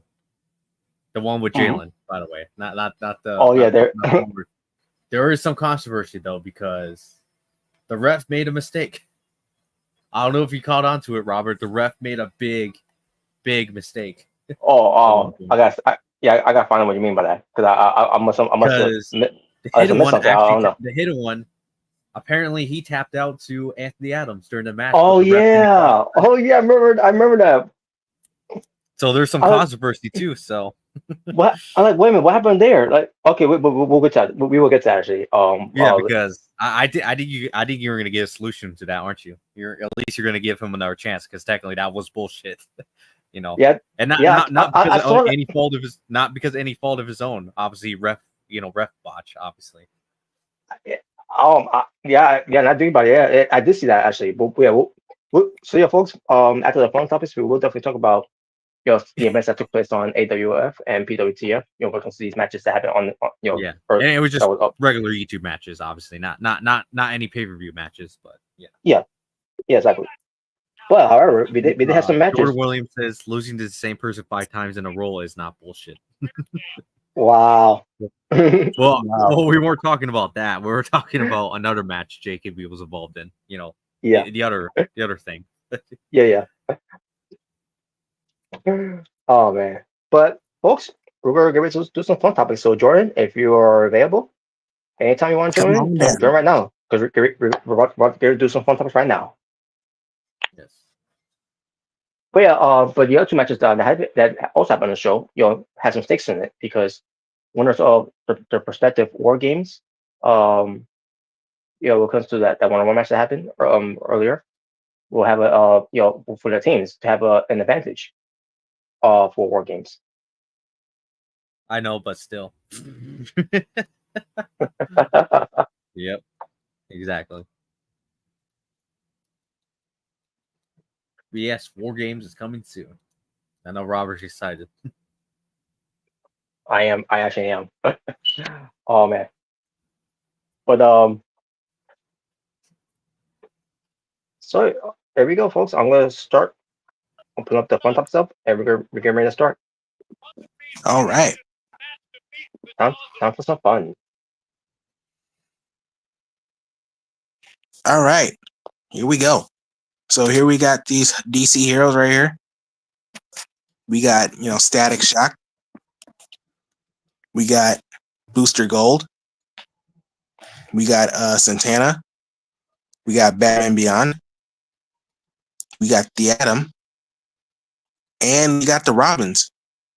So pretty much out of these 6 heroes, or 10 or 9, if you want to count the Robins, which 3 would you want to see have a movie the most?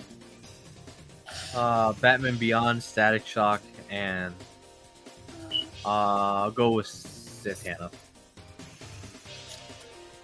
Okay. I'll go with Static Shock, Batman Beyond, and I'd like to see a Red Robin, a Red Hood movie. Same with Jenna. All right.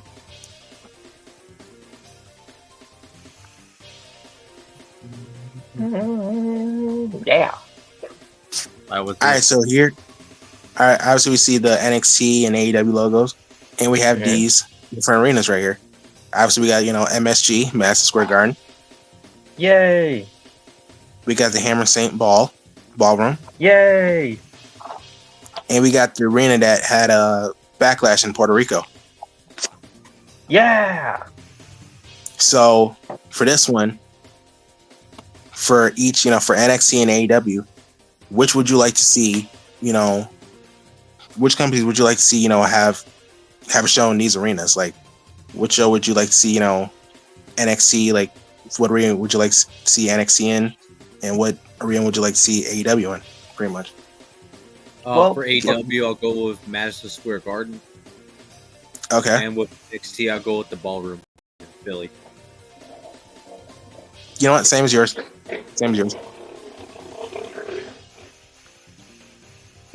For me, it'll be the other way around. Because with AEW's attendance, I doubt they'll even sell out the Garden. No.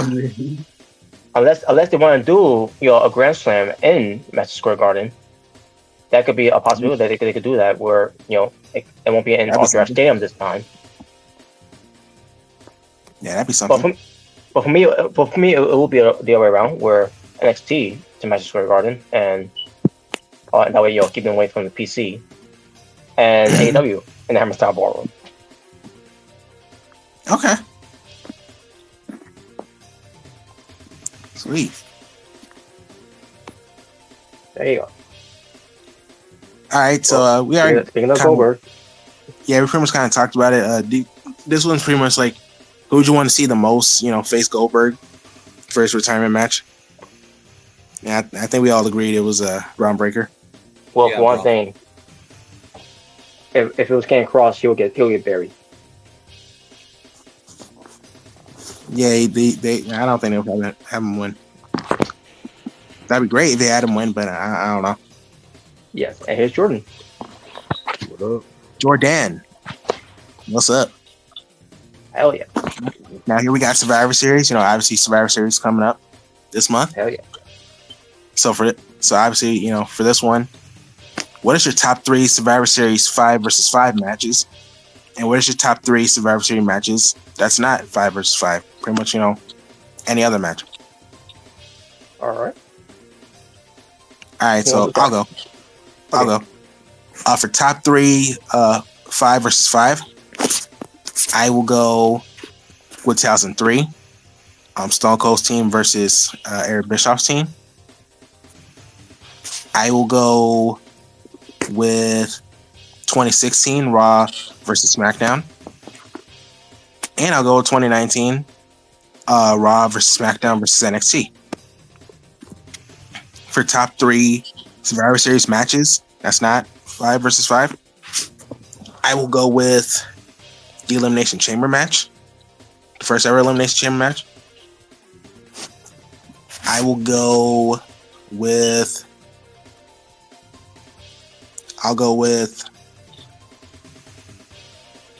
Undertaker versus Batista in Hell in a Cell. Sweet. And one more. I will go. I'll go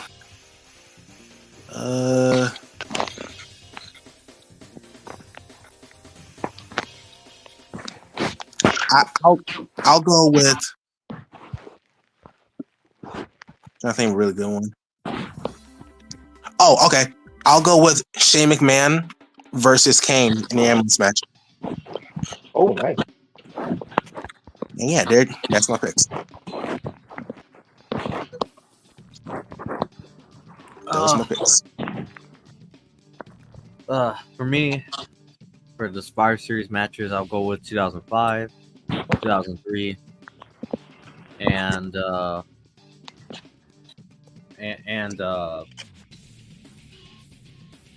with 2004 with the the Raw one.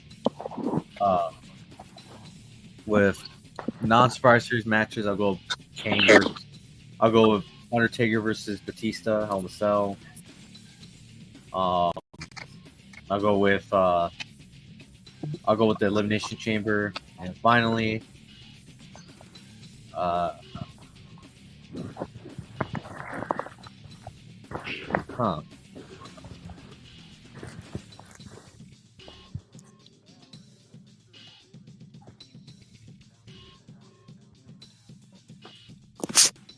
I'm not actually sure, honestly.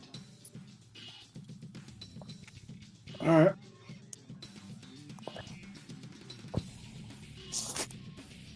All right. Well, I'm pretty sure you think of it while I go. So, my top 3 for 5-on-5 Survivor Series matches. I'll go with 2003. Okay. I will go with 2016. All right.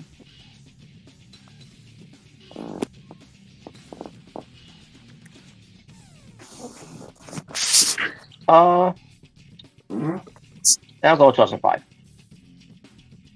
All right. Now, as far as my top 3 that are not Survivor Series matches, it will be the first ever Elimination Chamber match from 2002, Madison Square Garden.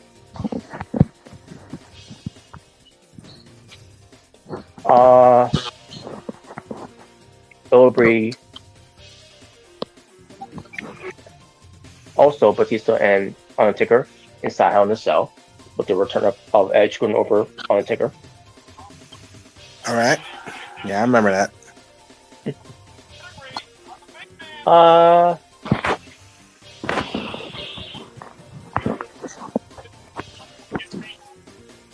Let me see.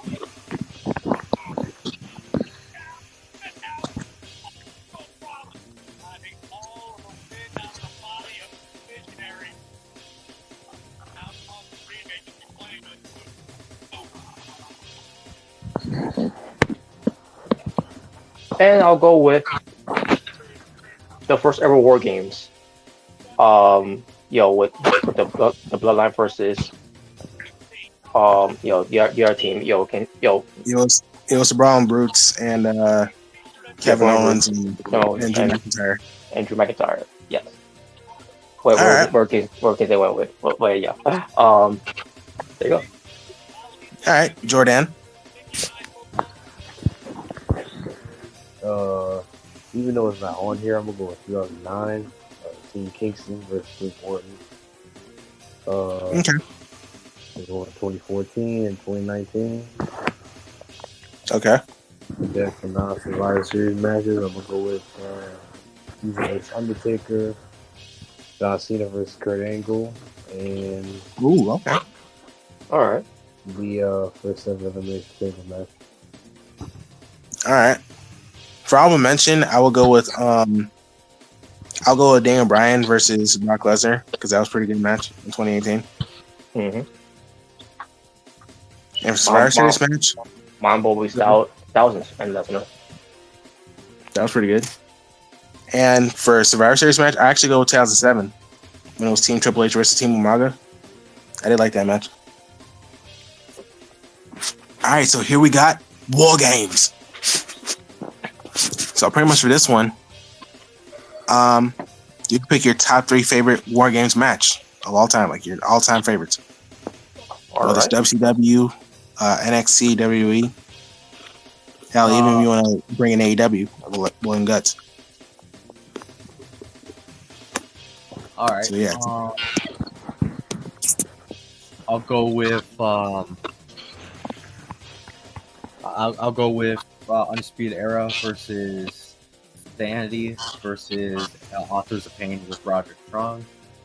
All right. I'll go with Undisputed Era versus Pete Dunne, the War Raiders, and Ricochet. Oh yeah, I remember that. That was really good. And finally, I'll go with the Bloodline versus the Brawling Brutes and Drew McIntyre. All right. For me, I'll go with Undisputed Era versus Team Ciampa with Dijakovic, Keith Lee, and Kevin Owens.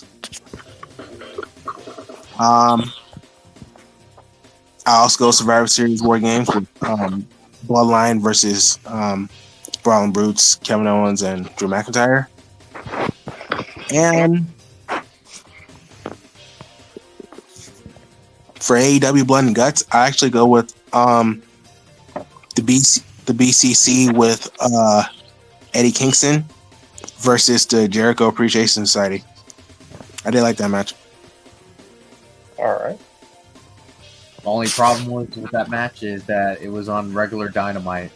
That was the only problem. Yeah, it was on regular TV, which should be a pay-per-view. Yeah, and picture. Yeah, and picture. Yeah, but yeah, I did like that match though. Jordan. I'm gonna go with the NWO versus the Four Horsemen. All Belt 97. All right. NXT Takeover War Games 2017 with Sandy, AOP, and Yui. And then Takeover War Games 2018. Ricochet, Pete Dunne, War Raiders versus Undisputed Era. Sweet. All right. For me, I will go with NXT War Games from 2018. All right. For WCW, I'll go with NWO versus WCW from 1996. Okay. And you said 3? Yeah, 3. All right. And I'll go with main roster with the Bloodline versus Dean McIntyre's team. All right. Sweet. All right. So here we got these different war games cages. We got the one from NWA, WCW. We got the NXT, the original War Games cage. We got the War Games cage from 2020 to 2021. We got the main roster War Games cage. And we got the Blood and Guts cage in AEW. So out of these 6, which 3 are your favorite cage designs of War Games? I'll go with the WCW War Games cage, the original NXT War Games cage, and finally I'll go with the Blood and Guts War Games cage. Same as yours. Same as yours. Jordan. Same as you guys, honestly. Oh wow. All right. You're next.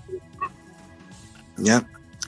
Now, I saw this in an article, and I thought this would be a really interesting topic right here. So these pretty much like, factions that can happen, or some people will want to happen. So we got Kevin Owens and the Street Profits. Mm-hmm. We got Drew McIntyre and Gallus. That's a really interesting one. Yeah, it's interesting. We got Ethan Page, Shawn Spears, Brooks Jensen, and Josh Briggs. We got Rich Holland, Pete Dunne, and Tyler Bate. Them being a faction. That'd be pretty interesting too. And lastly, we got Wesley, Javon Evans, and Secretary Alexander being a faction. So I don't know. A lot of these are ass. there's only two I really like here. So pretty much, what's two factions you actually like to see happen in real life? Drew McIntyre and Gallus. Definitely wouldn't mind seeing that. Yeah, I'll go Drew McIntyre and Gallus, and I wouldn't mind seeing Rich Holland and Pete Dunne and Tyler Bates faction. I wouldn't mind that.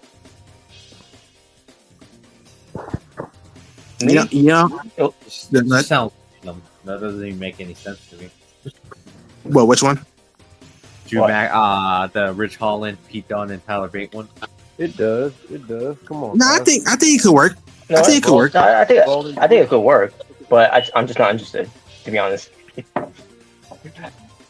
No, I don't think they need to be in another group. Honestly, they're just fine the way they are. This is fucking Kevin Owens with Street Profits. What was that? What's that going?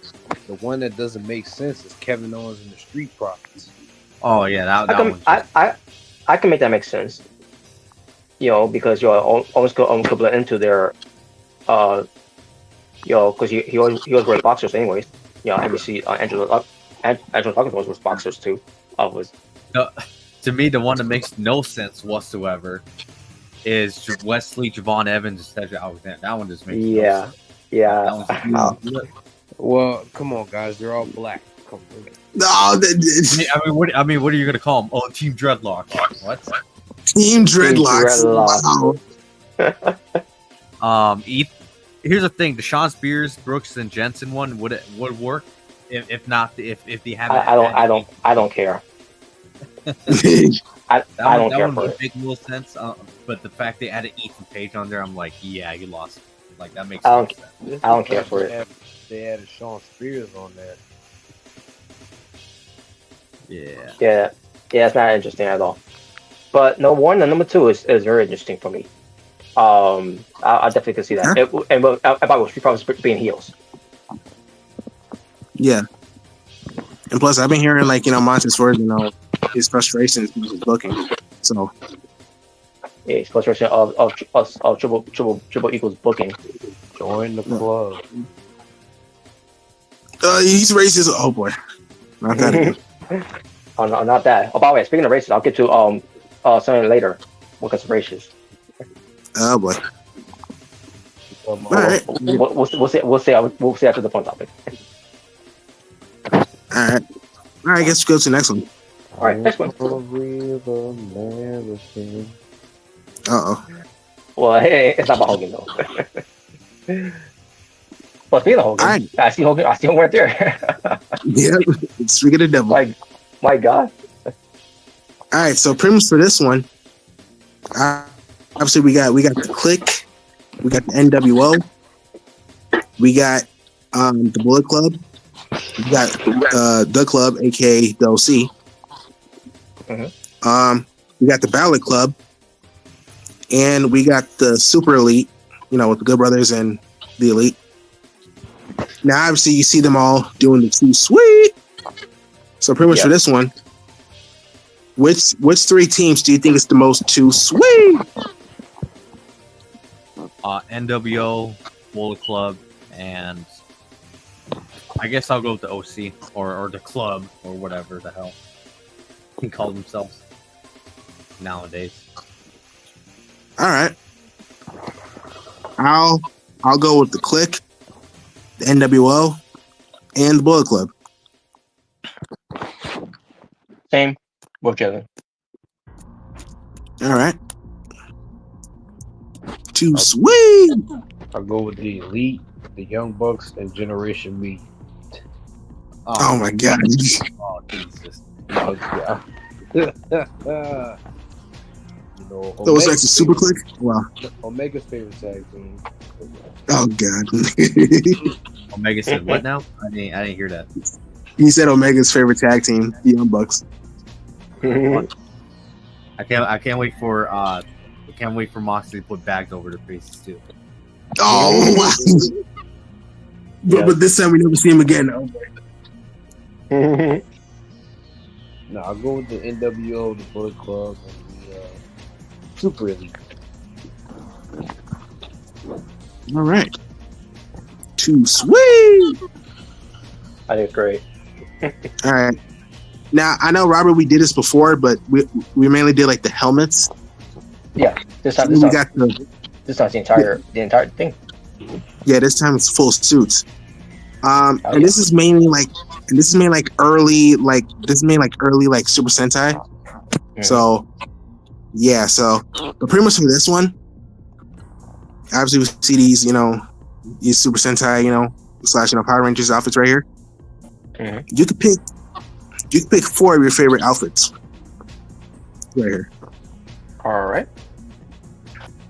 I'll go with the Turbo Ranger from 1989 to 1990, I think it is. Yeah. Okay. I will go with. Let's see.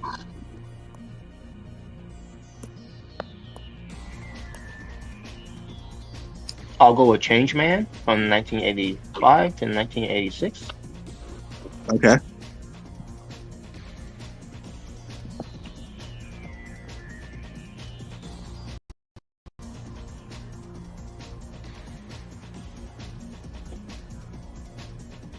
Let's see, what's this before? Car Ranger from 1996 to 1997. All right. Power Rangers Turbo. And obviously, I'll go from 1992, 1993. What comes to, for my Power Ranger. All right. I'll go. I'll go with a Bioman. I'll go with Live Man. I'll go with Turbo Ranger. And I'll go with Jetman. Oh, and there you go. Oh, okay. I picked 4. Same here. Oh, 4? Okay. Same here. By the way. All right, cool. Jordan? I'll go with Jack. I'll go with Battlefield with J. Okay. Masked Man. And all right. Zayu Ranger. Which is, the Sentai from Mighty Morphin Power Ranger. All right. Yeah, my favorite Super Sentai is Bioman and Jetman, especially Jetman. I love the Jetman shows. All right, so here. What did you say, Jordan? That was probably not operating.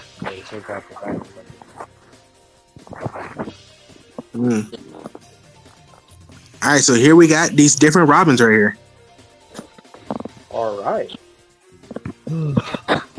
Obviously, we got the Robins out, through the years. We got Dick Grayson, Jason Todd, Tim Drake. It's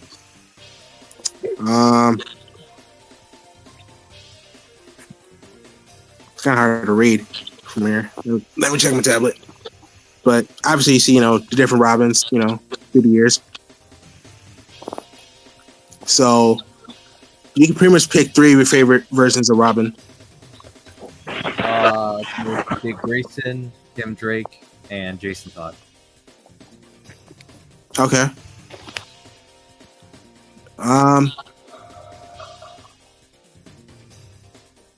Yeah, same as yours. I'm gonna say those 3 were the best ones. I mean, you can't really beat those. Yeah. Right.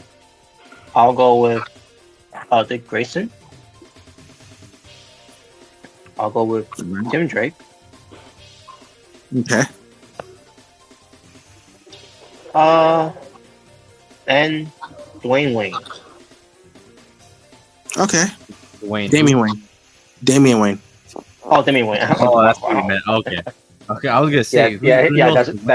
That's what I meant. Yeah, Damian Wayne. My fault. You talking about the basketball player Dwayne Wade? Oh wait, have you guys seen the statue of Dwayne Wayne's? Yeah. Oh, it's ugly. What the fuck was that? Dude, I saw the Hot Twins make a video on it, bro. Like, they were roasting it, dude. Like, holy shit! How WWE makes a better statue for their legends than the NBA does with the teams? Dude, his face looks terrible, bro. Like, I've never seen that, and I'm just like, man, that just gave him. That don't look like him at all. No. Oh my god! Like, I saw it, bro. I was just lying. Like that. I was like, that can't be real, bro. That's got to be like an edit or something. But no, it's not. Like, it's real. It must be bad that job. If someone made statues of me and I saw like that's what it like, man, I'd be like, what the hell is this? What is this garbage? Unbelievable. Oh god. All right, who's next?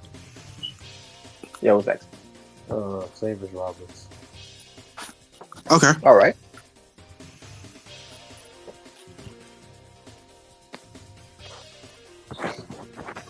All right, here we got Raquel Rodriguez. So obviously, for the first side, we got the Evolution of Raquel, and the other side we got her tag team partners. Mm-hmm. So for the Evolution, we got Victoria Gonzalez. That was her name in the Mae Young Classic. We got Raquel Gonzalez when she was Dakota Kai's bodyguard, pretty much. Mm-hmm. We got Raquel Gonzalez when she was the NXT Women's Champion, when she was still here. We got babyface NXT Champion Raquel Gonzalez. We got who I like to call the beautiful smile, Raquel Rodriguez, because she has a beautiful smile. And we got Judgment Day, Raquel Rodriguez. Her joining, Judgment Day, reuniting with Liv Morgan. Off Wish. Yeah, Off Wish, yep. And for tag team partners, we got obviously Dakota Kai when she was, her bodyguard. Mm-hmm. We got Corey J when they were teaming up for a little bit in 2.0. We got Aaliyah, Robert's favorite. By the way, she's wrestling outside. She wrestled somewhere and she's still the same. Not good. Oh wow! Come on. Damn. What do you mean? Come on, she sucks. So quit being a hater, Robert. Yeah, quit being a hater, Robert. Come on. Oh yes, are you kidding me? She's trying her best. Calm down. Not as bad as Axel. I mean, obviously, it's not bad. It's not bad like her fighter, but still, come on, she's still green. She's probably she's probably gonna improve. Like, stop being mean. Way to channel Otaku's gimmick of being a woman hater, Robert. Oh wow! Oh come on! Dang. We got Raquel Rodriguez with Liv Morgan when they're baby faces, Yay! Yay. and we got Raquel and Liv as heels. Part of Judgment Day. Yeah. So for the Evolution, you could pick two of your favorite versions of Raquel, and for tag team partners, you can pick two. For Evolution, I'll go with when she was NXT Women's Champion, and I'll go with her as Smiley Babyface. Which one is NXT champion? Because she was heel and babyface. The heel one. Heel. Okay. And then for her partners, I'll go with her and Dakota Kai, and finally I'll go with Raquel and Liv Morgan when they were babyfaces.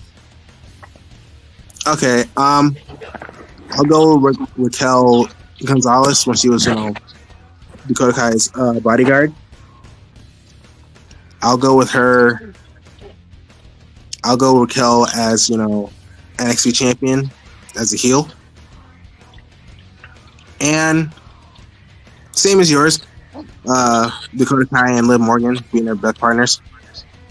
My honorable mention be Aaliyah for specific reasons. My honorable mention will also be Aaliyah. So take that, Rob. Really? we all know why though. If you see the picture, we all know. That team didn't last long. Come on. It didn't last long, but I still remember it for different reasons. It was still memorable. It was still memorable for their entrance. Yeah, shit. That's one that was memorable because in the rain it was not memorable. Yeah. All right, Jordan. Anyways, I'm gonna go with Raquel Gonzalez as Dakota Kai's bodyguard, and as the heel next champion. And as far as partners go, I'm gonna go with her and Dakota Kai. All right. For me, I will go with her when she was NXT Women's Champion. And I'll go with her when she was on the main roster. We're smiling. Yeah, with a beautiful smile. Yeah. Yeah, she has a beautiful smile. Miss Colgate. Yep. Brush your teeth with Colgate. And that's that's the Evolution thing. For that team, I'll go with both. The Morgan when they were baby faces and when they're now heels. Okay. Cool. You're not picking Aaliyah? No.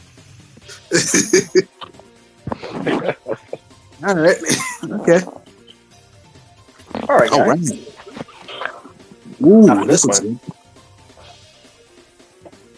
Legends. You see these Marvel characters, from the original movie they were in, to basically not upgraded, when from years later, whatever. So Yeah, man, it's you. Yeah.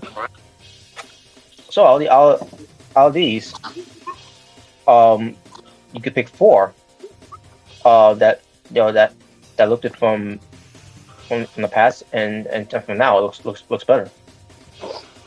Okay. Go with Yeah, you go. I'll go with Wolverine. I'll go with Alright. I'll go with Tobey Maguire Spider-Man.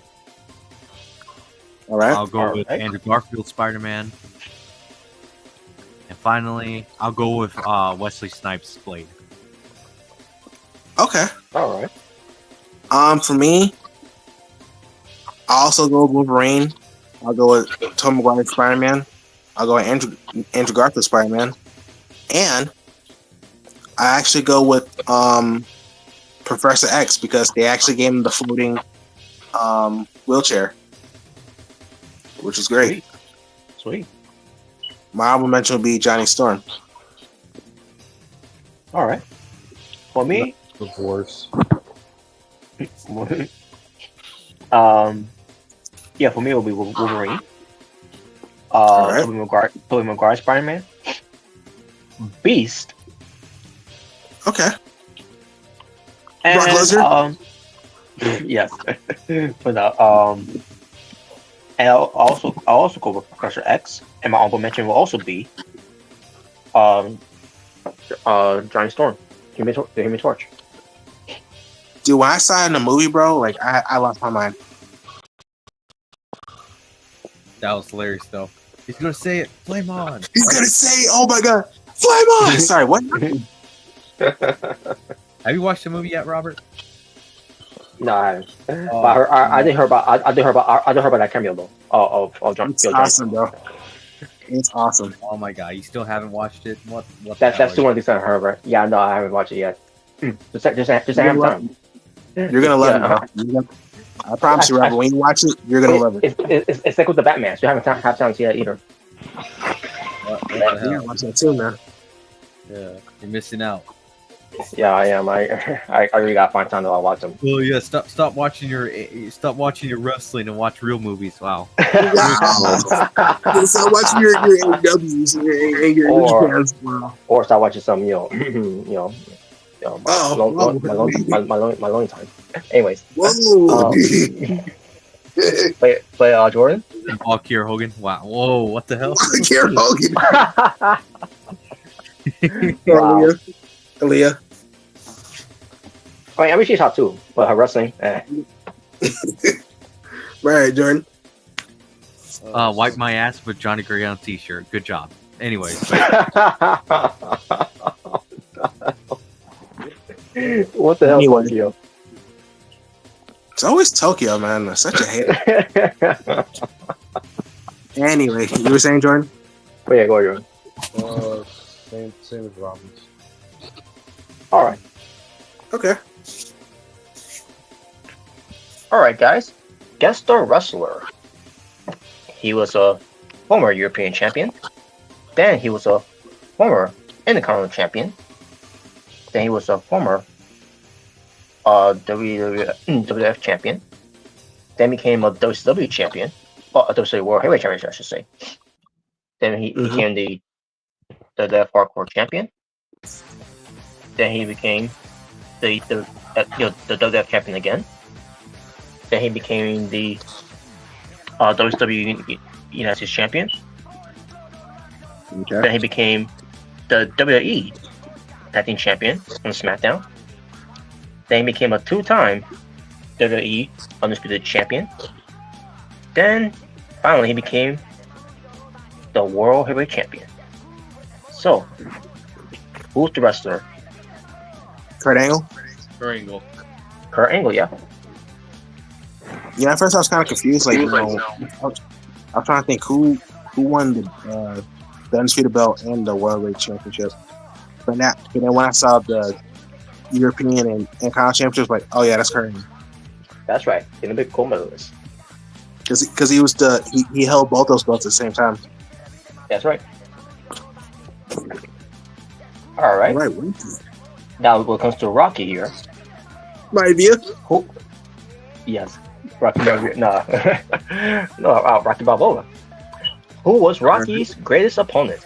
Now, out of these four guys, which is Apollo Creed, Rest in peace, legend. rest in peace, Clubber Lang, Shut up, fool. It's me. Ivan Dragon. If he dies, he dies. That's right, and Tommy Gunn. And no, that's just the big gun. Jobber. Oh come on! Oh come on! So, Wait, you out got of his these ass four, kicked at the end of the movie, and it wasn't even a boxing match. You guys asked. Him. yeah, he did. but also rest in peace to him too, by the way. Yeah, But, well, I wasn't just expecting the actor. I was talking about the kid. Oh, I know. But out of these four, who are these your favorite two? Rocky greatest opponents of all time. Your favorite or the greatest, or who you thought was his greatest opponent? Yeah, two of his greatest. Well, in terms of that, Clubber Lang and Ivan Drago. Yeah, same. I would definitely say those were two of his greatest opponents. Yeah, same. All right, same here. Dude, I really like, bro. I like when Rocky was giving a speech and then Clubber came to the speech. He's like, don't get that man a statue. Give him guts. Anyway, And when he was calling out Adrian, like, "Hey woman, hey woman," Ivan Drago is the original Gunter. I mean, pretty much. pretty much.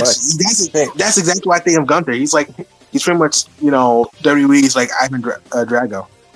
That's pretty much what he is.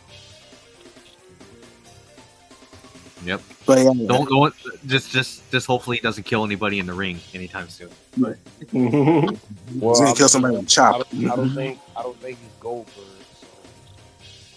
So. No, What? do you say, Jordan? No, I was saying I don't think Gunther's Goldberg, so you wouldn't really have to worry about him killing anybody in the ring. Oh, but yeah. Yeah. Wow. If he dies, he's a bum. Wow.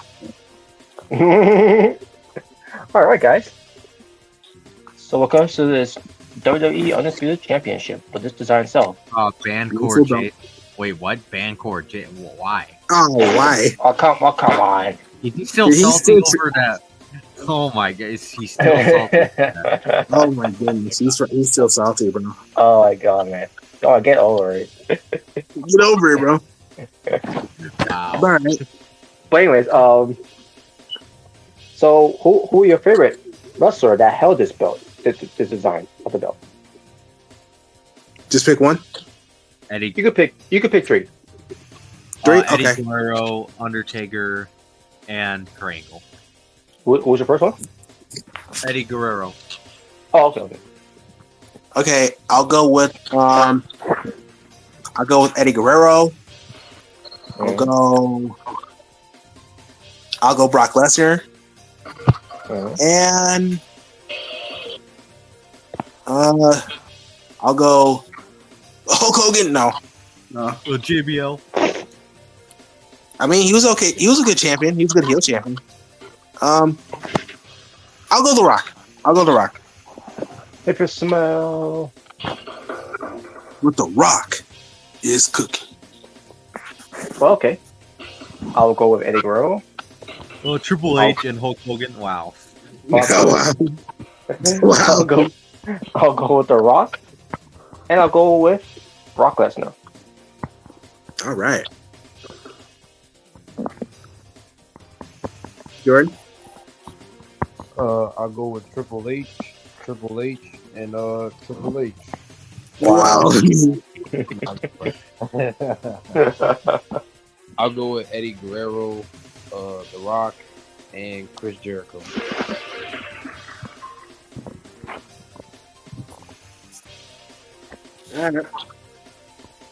All right.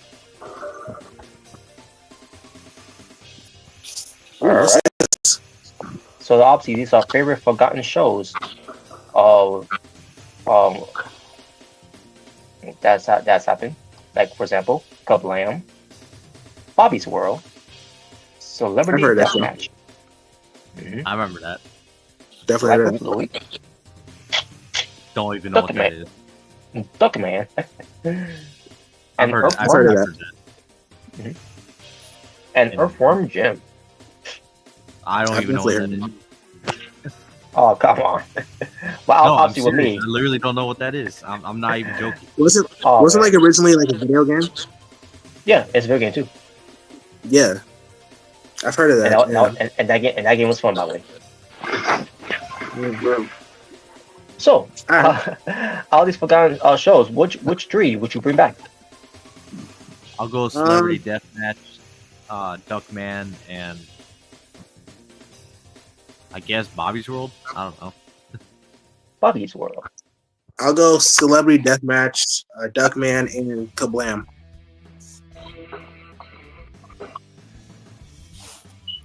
All right. So, I'll go Celebrity Deathmatch. I'll go Kablam, and I'll go with Duckman. all right. I will go with Earthworm Jim, Bobby's World, and Celebrity Deathmatch. All right. The video, All right. the video was fun, by the way. Holy Holy shit! shit! I didn't even see that. What Holy the shit! hell? I did this way that small. Come on, what the hell? Bro, I can literally not. I can't even see that shit. Hold on a Insane. second. Well, I mean, that's what certain girls say when the trolls try to get some. So you know, Wow. What? Come on, really? Really? But anyways, I'll still read you guys this. So this is about Okay. Blink 18. This is about Blink 182. Ironic because this episode is 182. Clever, smart. Wow. Yes, it is. Yeah, that's right. It's clever. But yeah. When it comes to Blink 182, these are the logos of over the years they have used. So the first logo here, yeah, if you can try to see it maybe on your phones, I whatever. can see that a little bit. I can see it. Okay. So the first Blink, 182 logo from 1998 to 2003. Followed by that was an upgrade one from 2003 to 2011, and there's another upgrade one from 2003 to also basically same year. Another upgrade from 2011 to 2022. Another upgrade one which is really no difference from the from the third one from 2011 to present. Then you have an upgrade one which I may want to call an upgrade. 2016 and 2019, and the current one from 2002 and present. So pick 4. I'll go with 2003, 2011, 2011, 2022, 2011 to present, and finally I'll go with 2022 to present.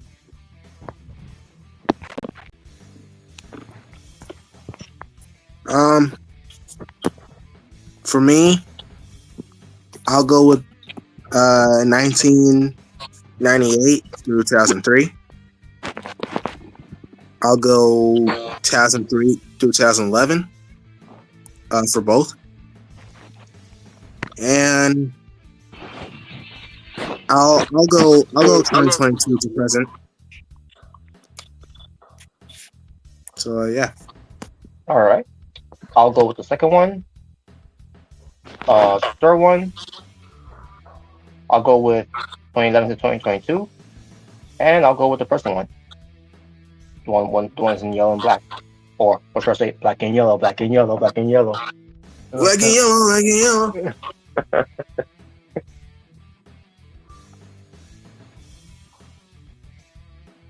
Jordan? I'll go with the original. I'll go with 2003, 2011, and I'll go with 2011 to 2022. All right.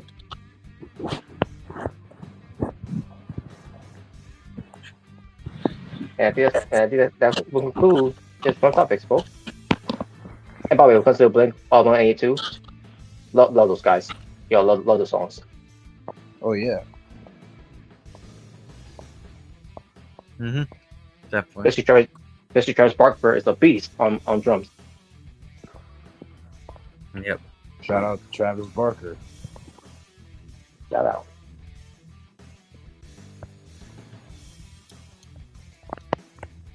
All right. And fuck John Cena. Yeah. I agree. Hey, I had to do it. No, you didn't. You really didn't. You didn't need to do that. You really didn't. Go cry to your daddy. Anyways. Yeah, you're Wow. right. You're right. You're right. Just I had to. Yeah, I didn't have to do that either.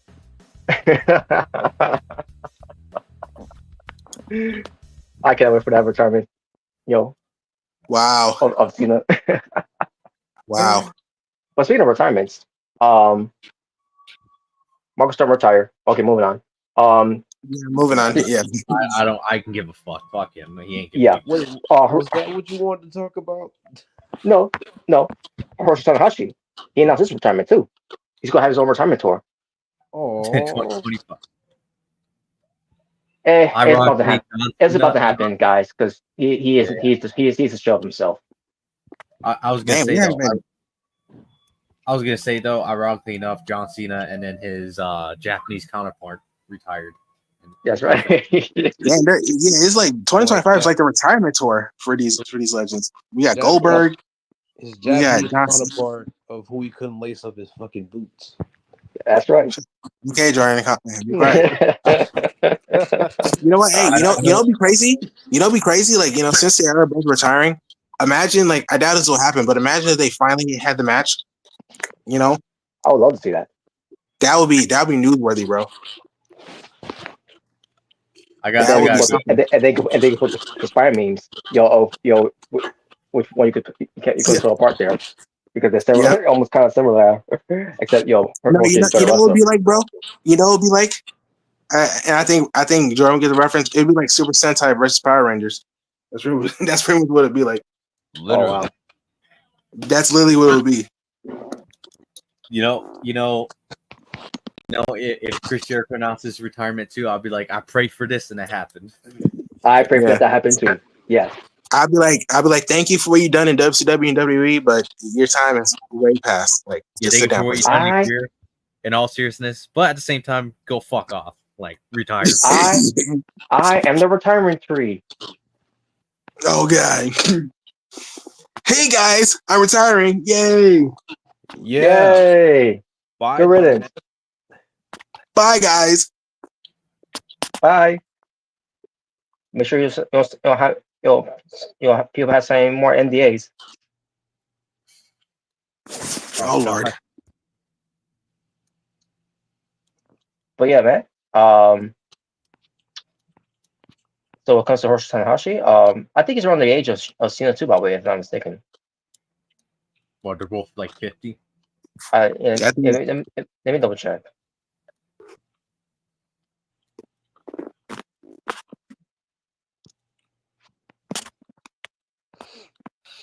They're probably both in their 40s, yeah. He's 47 years old, Hiroshi Tanahashi, and John Cena. I retired. It's also 47. Holy shit. Oh wow. They're even the same age. Wow. That's crazy. Obviously, with Cena, born in April 23rd, 1977. And Hiroshi Tanahashi, from November 13th, 1976. Oh, wow. So he was basically born first, which is no surprise because, not even Burke Johnson included this is fucking boots. You hear me? You hear me? Huh? What? What the hell? Oh, I just get there. But but hey, either way, man. I wish they were working things out. WWE would Japan to do something like that. 'Cause I know they have other shifts with Pro and Noah. Which I think that's where Shinsuke's been, by the way. I don't understand why why you don't use them. Oh, he's been on Pro Wrestling. Yeah, I think I heard. Yeah, I think yeah. Duh, of course it would be. Wow. What the hell was that supposed to mean there, Jay Bird, huh? Yeah, Jay Bird. Huh? Yeah, what the hell is that supposed to mean? What are you talking about? What do you mean by that? Oh my god. Anyways, but yeah, but it'll be interesting to see crossover there. And you can have both of them retire at the same time. But I don't know how long the tour is gonna be for Tanahashi. Because this was announced from him like maybe a month ago or two that he's going to hang up the boots. Which it's different Cena because Cena's not hanging up any boots. He's hanging up his Kmart shoes. But the moment I seen it hang up his boots, ever since he started going into his camera shoes, he hung those boots up a long time ago because he realized he couldn't lace up anyone's boots in the ring. So. Oh my god. I'm just kidding though. Even though I'm not. But, I mean, he could never lace up anybody's boots. Okay. But anyways, then now forever, so you can never lace up anybody's boots. Now, on some serious matter now. Yeah, I heard about what Lashley wanted to do, and under the original Triple H. Who? What Lashley Bobby wanted to Lashley. do? Bobby Lashley. Yeah. What happened? Apparently, he has some ideas with Triple H. When it comes to to work a program with Gunther. Oh wow. Yeah, it sounds great, but then after hearing about what Lashley's idea was, you're going to think to yourself, ah. Oh no. So here's the story he wanted to do with Gunther. So apparently he wanted to have a match with Gunther, and to where Gunther beat Lashley, right? Okay. And then Gunther, which I'm pretty sure it would have been a good match and all that, and then Gunther goes over, getting pulled over by a veteran like Lashley. Mm-hmm. But then Uh-oh. you know how Gunther, he always being savage on the mic, and you know Yeah. I'm going here with this now because because of When he's calling Lashley. people street trash and bum. Oh no. Oh It no. was Oh no. basically he's gonna he wanted he pitched an idea for Triple H for Gunther to say to Lashley after Lashley lost to him, people like you. Oh What the hell? no, he's gonna pull a Triple H and Booker T. No.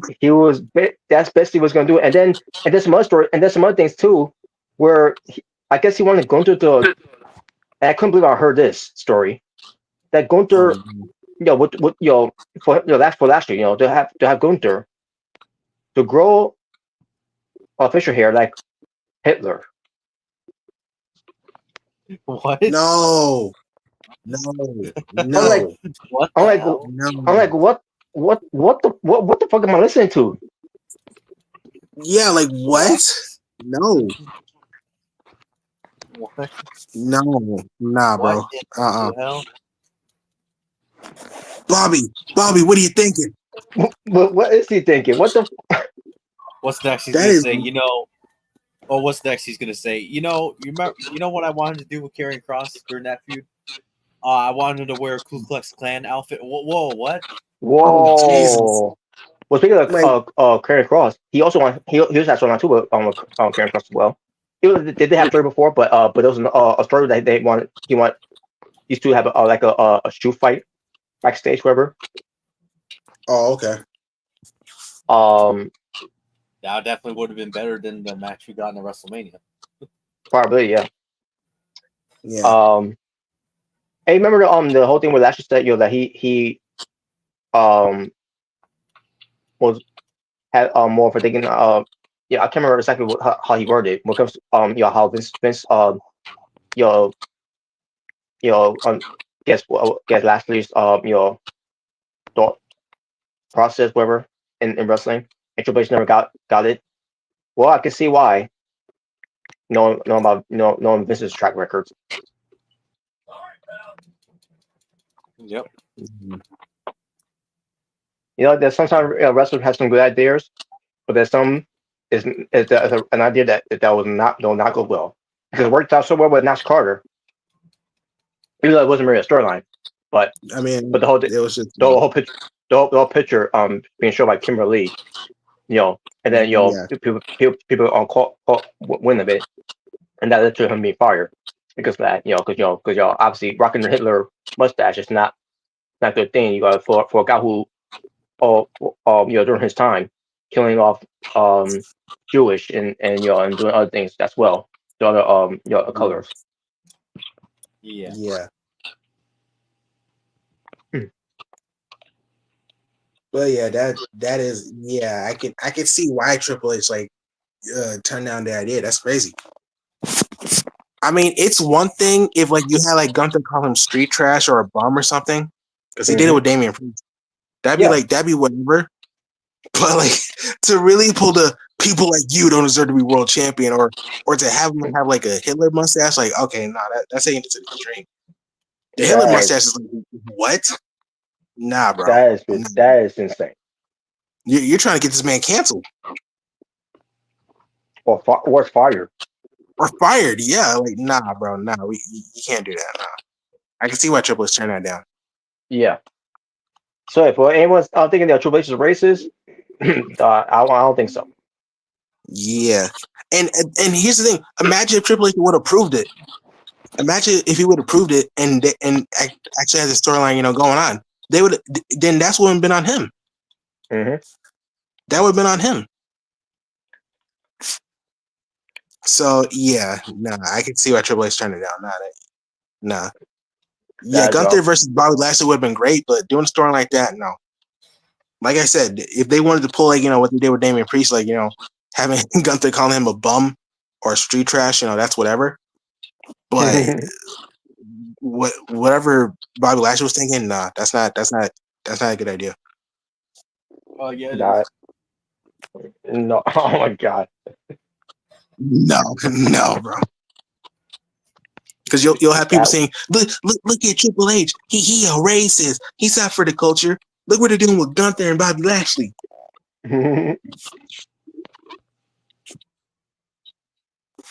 But yeah, that would not look good. Unbelievable, man. But hey, now actually, good, can go AEW. Maybe he could do that with someone else. Oh no, please don't. And Tony Khan might approve it because he's a coke idiot. Doesn't know how to really book anything. Please, for the love of God, don't do that. Tony Khan, please don't do that, bro. Don't be. I know you're not that smart, but come on, don't do that. Who do that to BCC? Oh, what? Wow. Imagine freaking John Moxley saying to Bobby Lashley, people like you don't deserve to be AEW World Champion. Oh no. What do you mean people like him? Former ECW champions. Oh no, that's full Randy Orton say. Just remember, guys, this is a wrestling ring. This isn't the hood. Oh yeah, I remember that. That's probably why Jordan hates him. Because let's not talk about all the disgusting, vile shit you done over your career. Now who's the real thug? Who's the real thug? He changed though. He changed. I don't give a shit. I don't give a damn if he's 80 years old. Wow. Unbelievable. Yeah, I kick his ass in a nursing home. Wow. Wait, what the hell? Wow. Also, another story, guys. I don't know if you heard about this story. It has nothing to do with Alexa Bliss, but it did involve her wrestling name. Okay. So there's a story I heard. There was an Alexa Bliss scam with some old guy who thought he was going to be in a romantic relationship with Alexa Bliss, which we all know Alexa Bliss is married with a child. Yeah. And basically it's one of those people that when comes to missing profile photos and pretending to be them and chat with them online and everything, blah blah blah. Basically like that. And then obviously when it comes to another guy with money, which this guy I heard he had millions of and then he had a son who wanted him to stop sending money wherever directly and then to a point where they had to take it to basically they take it to court out of those no. Basically these families were being divided because this whole thing because this guy who's with a lot of money in his bank account probably lonely after maybe he had a divorce whatever something like that looking for a relationship and everything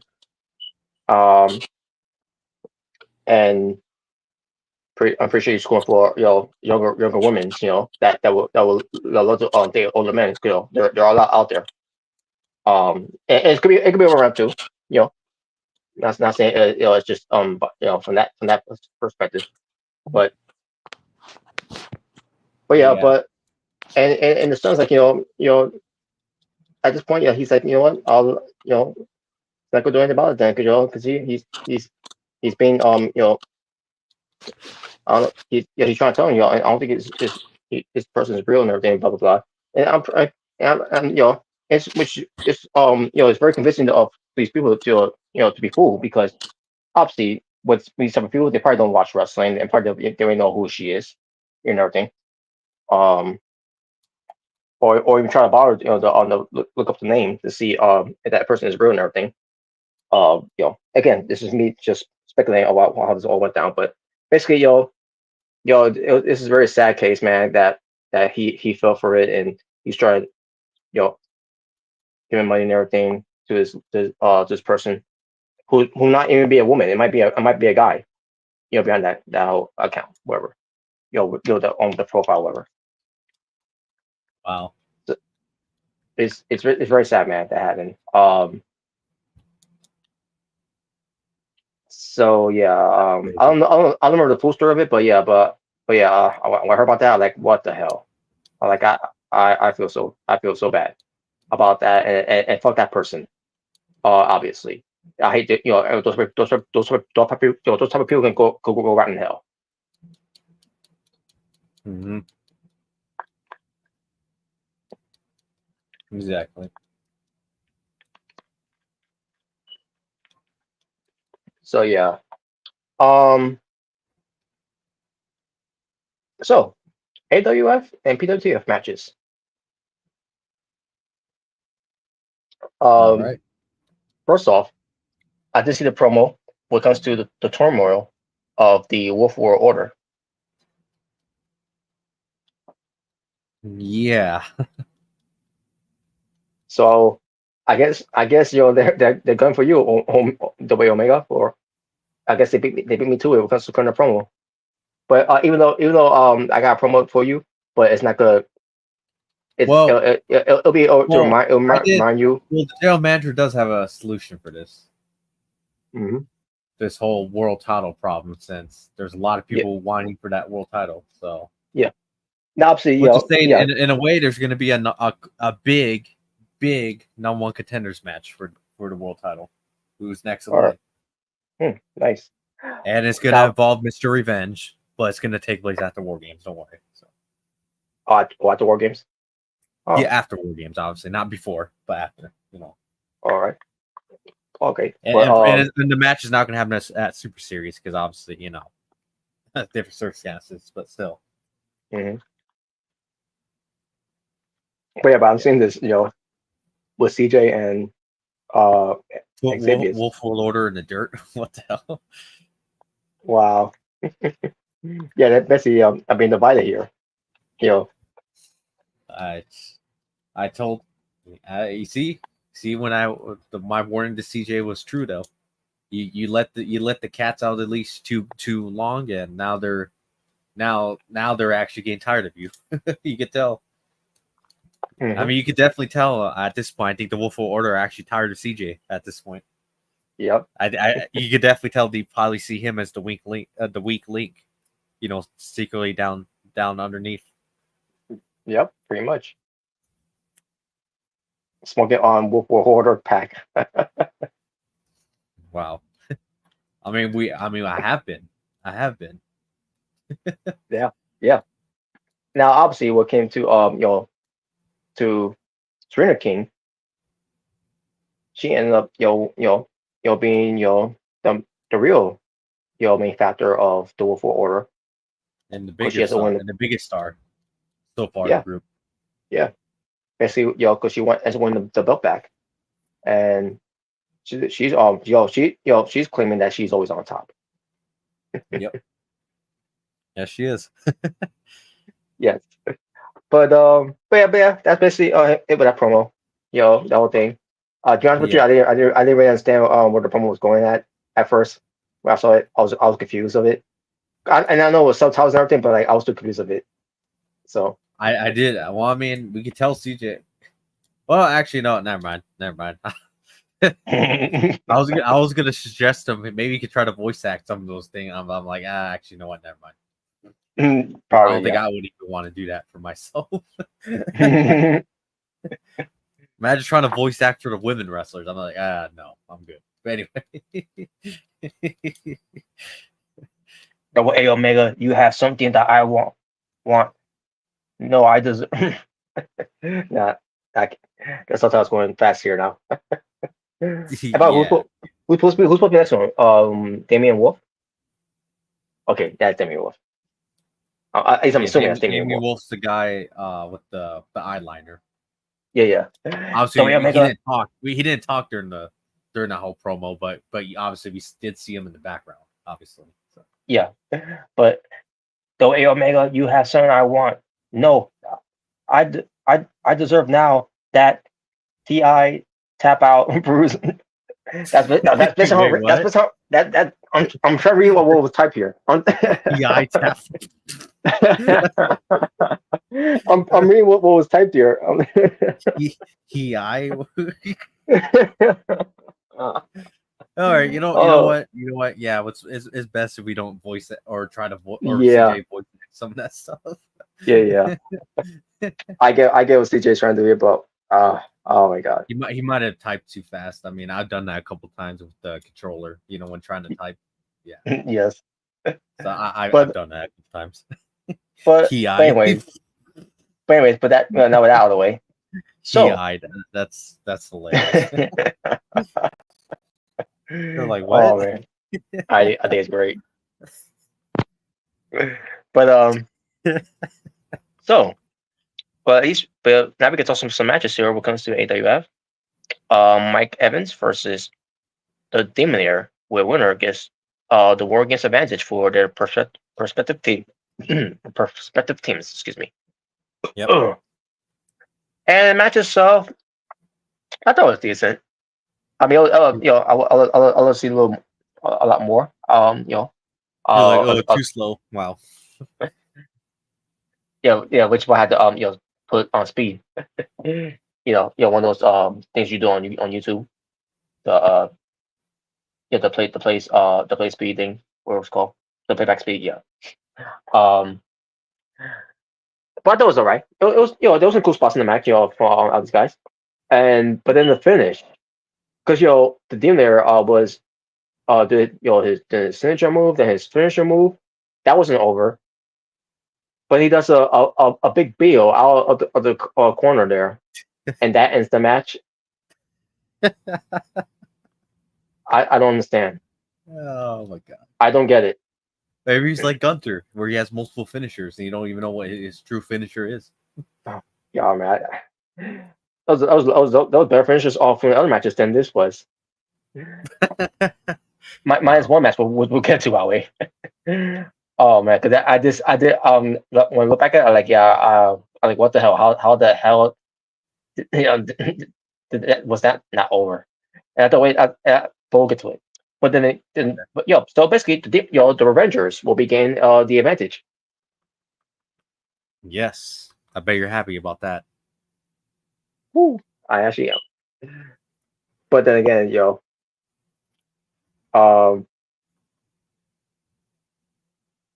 since I think that Anarchy is still gonna come on top of this somehow.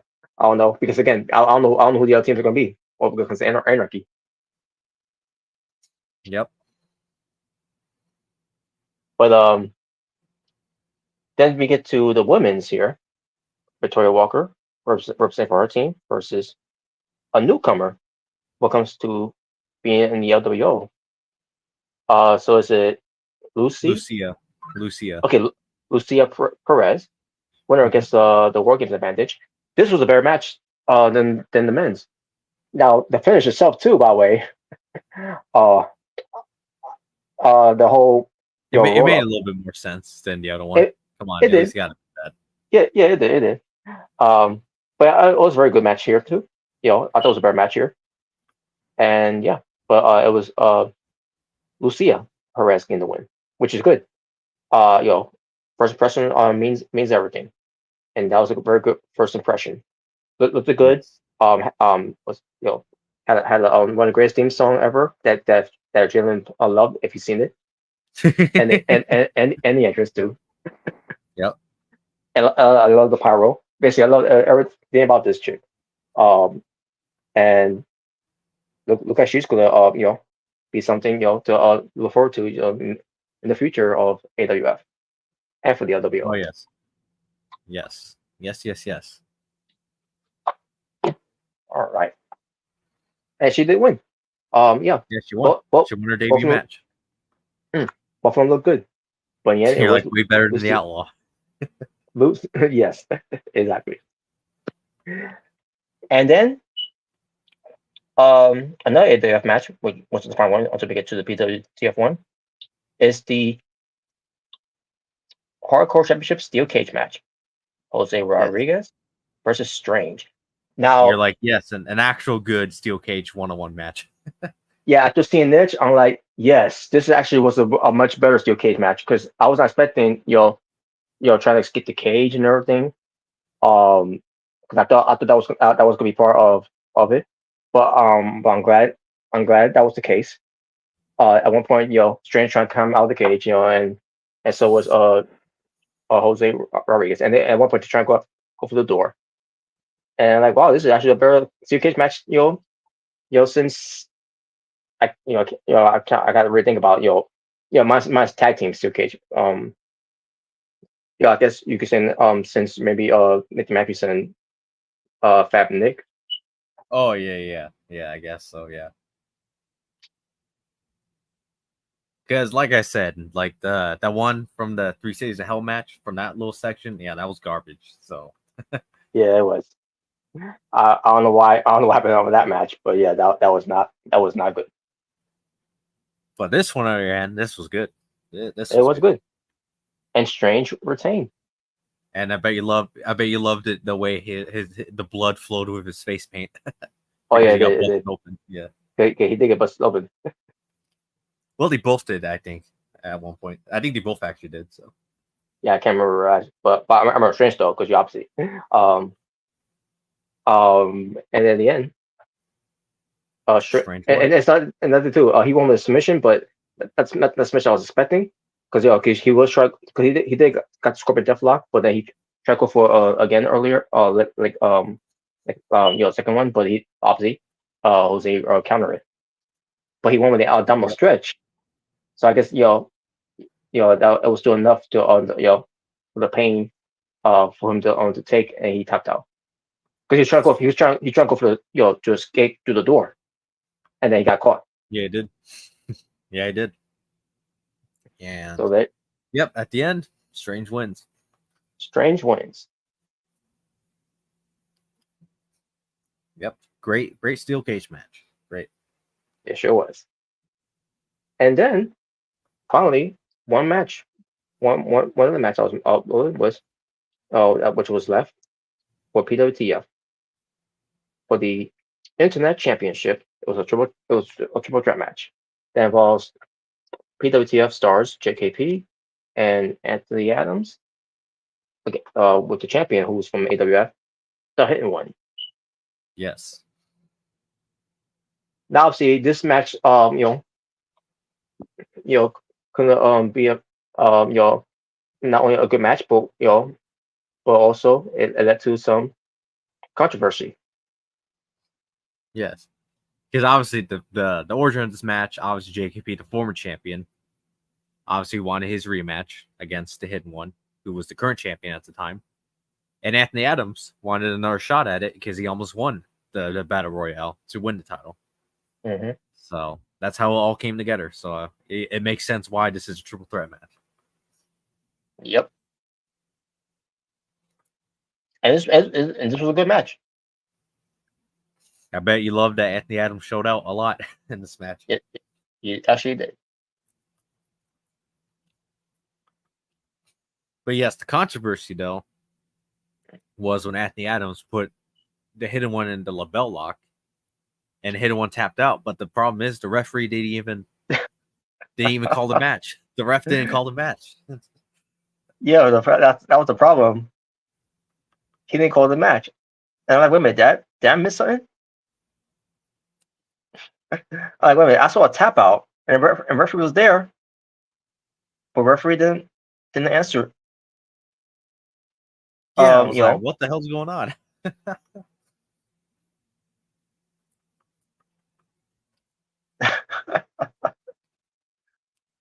Oh my god.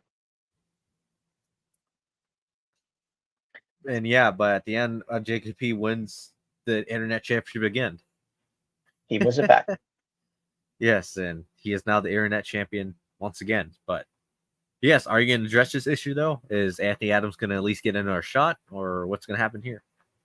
Yes, he will get another shot. Now obviously, I do, everyone also didn't lose either.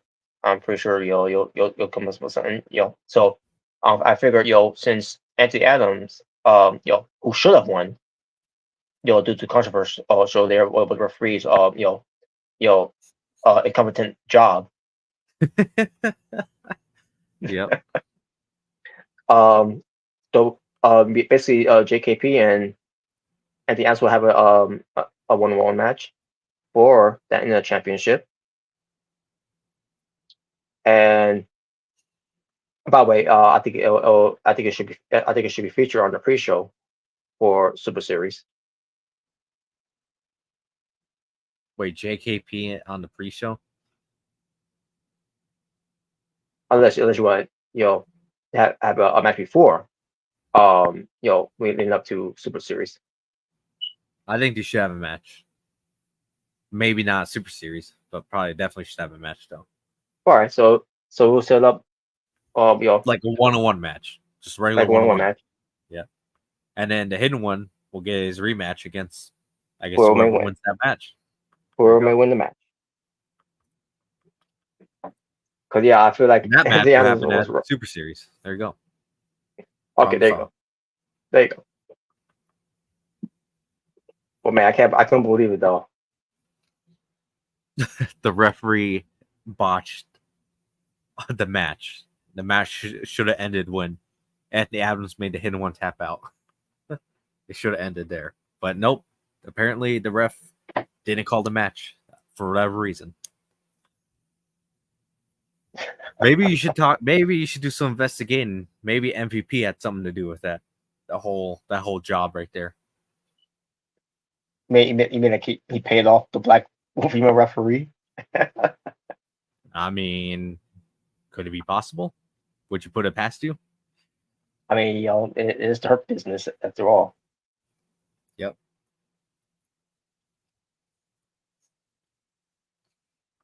And honestly, JKP, I think he's I don't know. I feel like he's focusing more on the internet title than he is on Juggle Gamer right now. Would I come back to bite him? I get a feeling it probably will at some point. But yes, there it is. There it is. I'm seeing it again. Like the label lock. Clearly tapped out. And she's right there. She wasn't knocked out. There was no referee bump. JKP didn't break it. JKP was going to break it up, but he was too late, as the hit one was tapping out to the label lock. I'm watching it back, and I'm even putting a slow-mo. When it comes to doing the playback speed here. I'm putting a slow-mo, and he's wrenching the neck. He's got the arm trap all the way back, tap it out, and then JKP breaks it up. Referee was right there too. Even though referee was all camera, but referee was still there, and referee still let the match continue. So, as a result of this, if MVP was involved with this, having his referee being who's black, was paid off. Now, obviously, with the permission of what comes to the AWF GM, how about we have the happy one be the special guest referee between JKP versus Anthony Adams? The happy one, huh? That's right. All right. I guess I don't mind that. I have no problem with that. There you go. No, is there gonna be can they all coexist? Yeah, we'll see. Yeah. Will the heavy one call down the middle for the hit one? Yep. Yeah, we'll see. We'll see, because he might have some bias towards JKP, because obviously, those two. Yep. And by the That'd way, be what came to that that match between JKP and anyone, the whole lights going black and then turn back on. I figure it'll be Joe Gamer interfering, and JKP thought the same thing too. we all know Juggle Gamer's still haunting them. Yep, it was all mind games. And he probably was thinking it was a conspiracy against him. Yep. Oh man. But Which, by the way, tomorrow night it will be the Demonator and Mr. Revenge versus the Disciples, aka LWO, for the tag team championships. oh yeah, that's right. Yep. And I know you're excited to see that because you want to win those tag titles. So that tells me it was. But what something happens after the match, what because Or Anarchy even could be before, watching. or could it even be before the match. You never know. Oh, but oh boy. Like you guys And- get attacked and the match never happens. Oh my god. But either way, By the So way, far- who is the fourth man in your guys' War Games team? the fourth man. Let's see. Who is the fourth man? Because as far as I know, you guys don't have a fourth man. Well, I that'd be mean, it's something. Mr. Revenge, Demonator, Strange, but there's no fourth guy.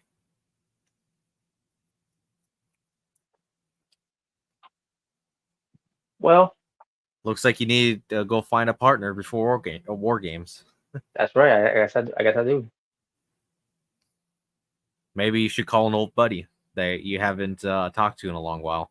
I was just thinking that too, actually. Obviously, I'm not going to say who buddy we're both thinking of, but you will definitely reveal it, later. Because I know you're thinking, I'm gonna call an old friend. That's right. Now, see, it's got the condition. It's got to go through Metrophone Thriller, to make that happen. To spread the word to the Revengers. So, but yeah,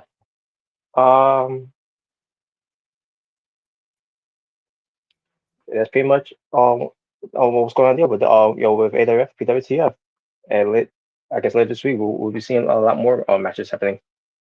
Yep, lean into War Games and then eventually Super Series. Super Series, which by the way, I can't wait for that logo. Mm-hmm. Yes. Ooh.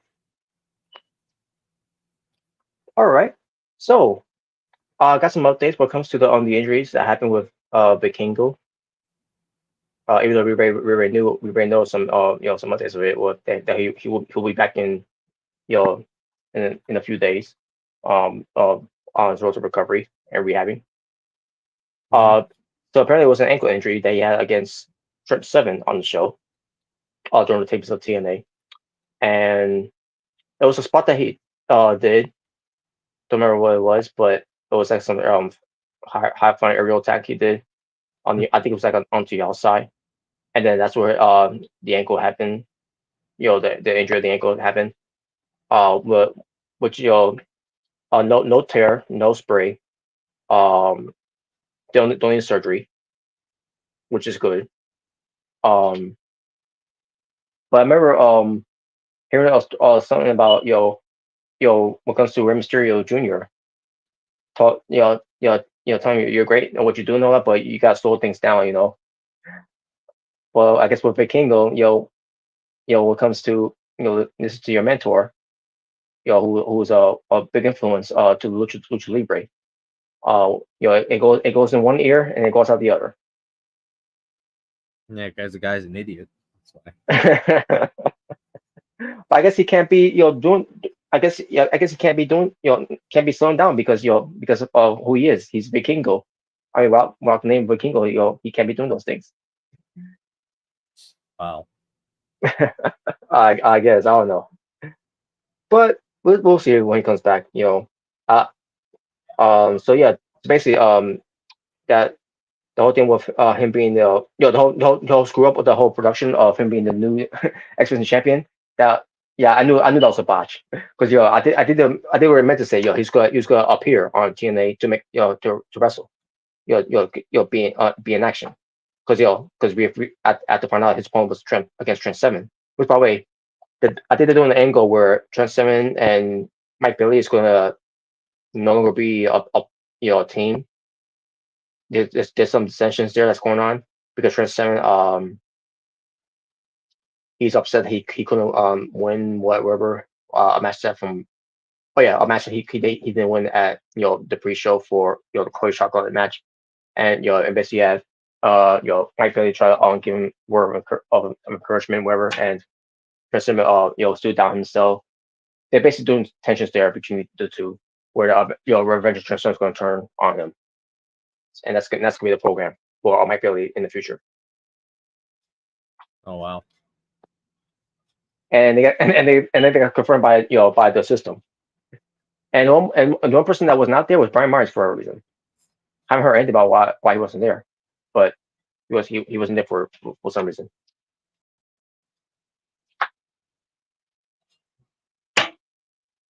Now, the other update about Chris Bay, about the injury that happened with him, because it was ABC versus the Hardys,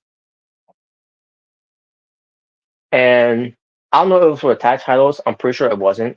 I mean, it might as well have been for the tag titles because at the end of the day, it was a ladder match where the Hardys won the tag titles from the system and from ABC, but I don't know how the story would have blended in with ABC getting the tag titles shot first, but either way, ABC did, and apparently the spot happened with where he got hurt, Chris Bay. It was some move he did off the top of the turnbuckle or for the second turnbuckle, whatever. I think the thing he was going to go for was the art of finesse, and I guess the idea was for him to get caught in midair, wherever, and then get basically get caught in midair from a twist of fate by Matt Hardy, which it was done that way. I don't remember if it was if it was going to be for art the art finesse or it was going to be like a different move it's going to do to try to get hit Matt Hardy with, but Matt Hardy counter. And Matt Hardy when he hits twist of fate, that's when cause, it was not because it was told that it was not out of the ordinary when it happened when he took the twist of fate, and from there he was unconscious. He couldn't he was not moving, and apparently what I heard about what the injury was that he could have suffered a broken neck. I thought it would be like some like a rare case of a concussion that he may have suffered. And maybe it could have been that as well. But of what I heard so far, it was like a broken neck. I don't know how it looks. I'm afraid how it looks, because I think there's some fan footage of it where he where basically where that whole spot happened. But it's really a sad case there because Chris Bay, man, it's really a really serious matter there. It was very serious that he had to get emergency surgery. And TNA, props to TNA Wrestling, they did pay for the medical bills, and they paid for something else too. When it comes to Chris Bay, because it did happen on their watch, and I do give props to TNA Wrestling for helping out Chris Bay because if it was the old regime of TNA Wrestling, with the TNA management, from years ago, they would have treated the whole thing like how they treated Daphne, where we're not going to pay for your medical bills and everything, even though they told her that they will, and they this and it's like, well, you're not really, I can't remember exactly how that went down, and that's why I will always hate that Red Rooster garbage piece of shit, Terry, Terry Taylor, who's now working for WWE. You know, because before I'm used to have respect for that guy, even during this in WCW. But after the whole thing, the way he handled that definitely some conditions it made me really look at him very differently, and why I despise that guy.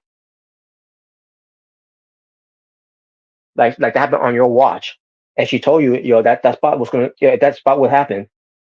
That with her getting hurt, it's not gonna look good on on your part of when it comes to the reputation of the company. And she was right. And then the way they handled it was so reckless, so careless, and basically were um you know unprofessional of the matter, and they treat it right with case of that whole thing.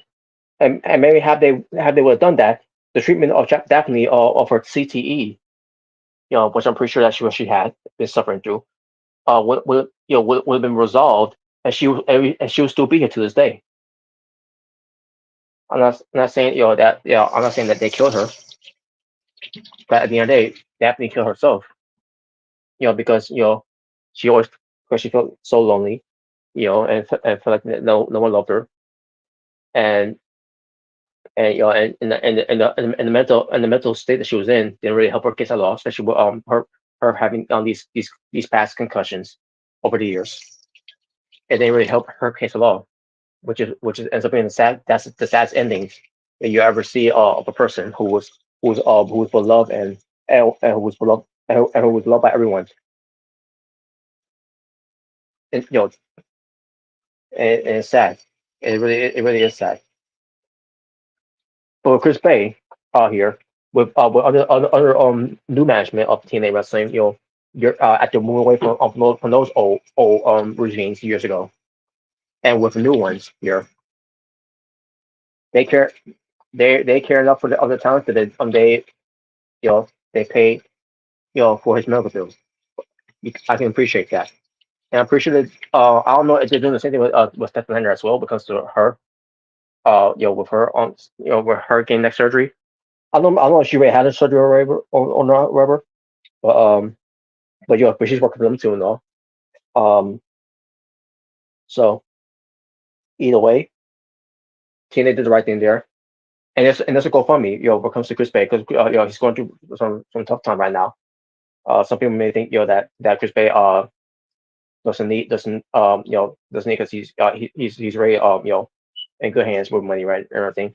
Um, but what I heard, time is tough for Chris Bay, which is why he's always working, and with other places, that he's not getting paid millions. Obviously, he's not that type of wrestler where they could pay him millions and all.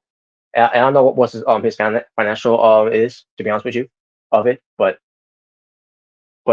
he's going through some rough times, and this one is definitely it's one of his biggest rough times ever now, because he's suffering an injury that look at that and very seriously, that could and maybe that could end his life.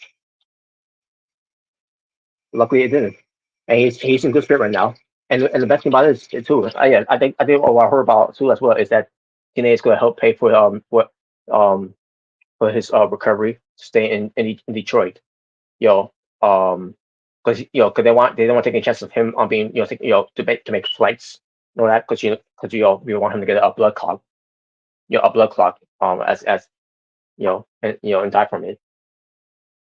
And props to Ace Austin, because Ace Austin stuck with him. You know, you could tell right there that those two guys there's that type of brotherhood that those two guys have for each other. That's why they're a tag team, and I can appreciate that. And I'm glad that TNA, after what they did months ago, they're trying to do a tease where they're gonna break them up, and then they didn't do it. Um, they, and I thought it was gonna leak that too as well. After Ace Austin lost to Chris Bay, but they didn't do that, and I'm glad they didn't do it. So I'm glad that that's through a tag team, and I'm glad that hopefully when he comes back, remember on that happens. Who knows how long it's going to be, before he comes back, Chris Bay. There's still going to be a thing like ABC, Easy as 1, 2, 3.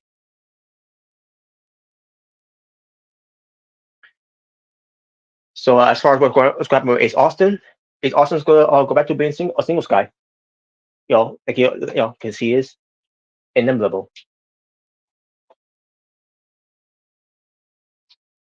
So my best wishes goes out to Chris Bay to come back stronger than ever, to have a speedy recovery.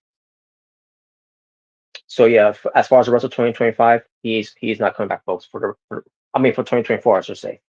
But as far as 2025, who knows how long it'll be before he comes back to wrestle for TNA.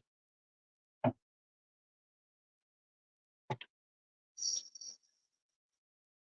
I was going to bring something up too. That's non-wrestling related. But I also want JKP and Omega Red to be here as well. Listen to what I gotta say when it comes to the upcoming election. Not so much for the election itself. Well, maybe a brief of it would been that discussion. But we came to that comedian, and I use that term loosely with my quotation here, comedian, talking about Puerto Rico. I was going to blend more into that now, but I'll save it for another time when we do BTA. With that being said, that's where I'm going to basically end from here. I'm going to very close shop here, folks, because thank you for watching. Thank you for tuning in for Being the Asylum, episode 182. Next time when we do an episode of Being the Asylum, hopefully maybe by this week, it'll be 183. So hope you all enjoy watching and listening to this edition of Being the Asylum. Shout out to Tokyo, who's a moderator for Being the Asylum. Shout out to Jordan, who ends up being part of the stream. Shout out to Logan James, and shout out to Aiden Danielson. And that's pretty much the shout outs there from everyone in the chat. And if you didn't chat, feel free to chat next time, folks. That way you can get a shout out too from here. And also appreciate y'all for choosing the stream to be to see what we're about and to see what we do for fun and games, and it doesn't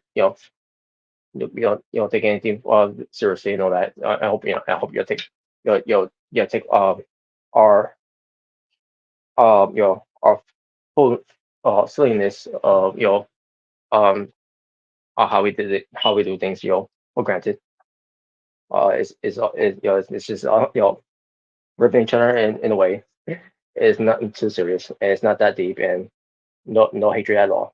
It's just all fun games because we're all marks, and everything's a work, sort of. But anyways, folks. But either way, so folks, thank you all for watching. We'll see what happens next time on Being the Asylum. We'll see what happens next time also when it comes to other streams here as well. So when it comes to Jordan Williams, for Jordan Williams, JKP, and Omega Red, it's the Natural Born Thriller. Saying peace on the street, be well, stay safe, take care of yourself, that's going in the world. While I am out here, ta-ta for now. Until next time, when it comes to Being the Asylum, where we are the Asylum, take care of yourselves and each other. God bless, and take care.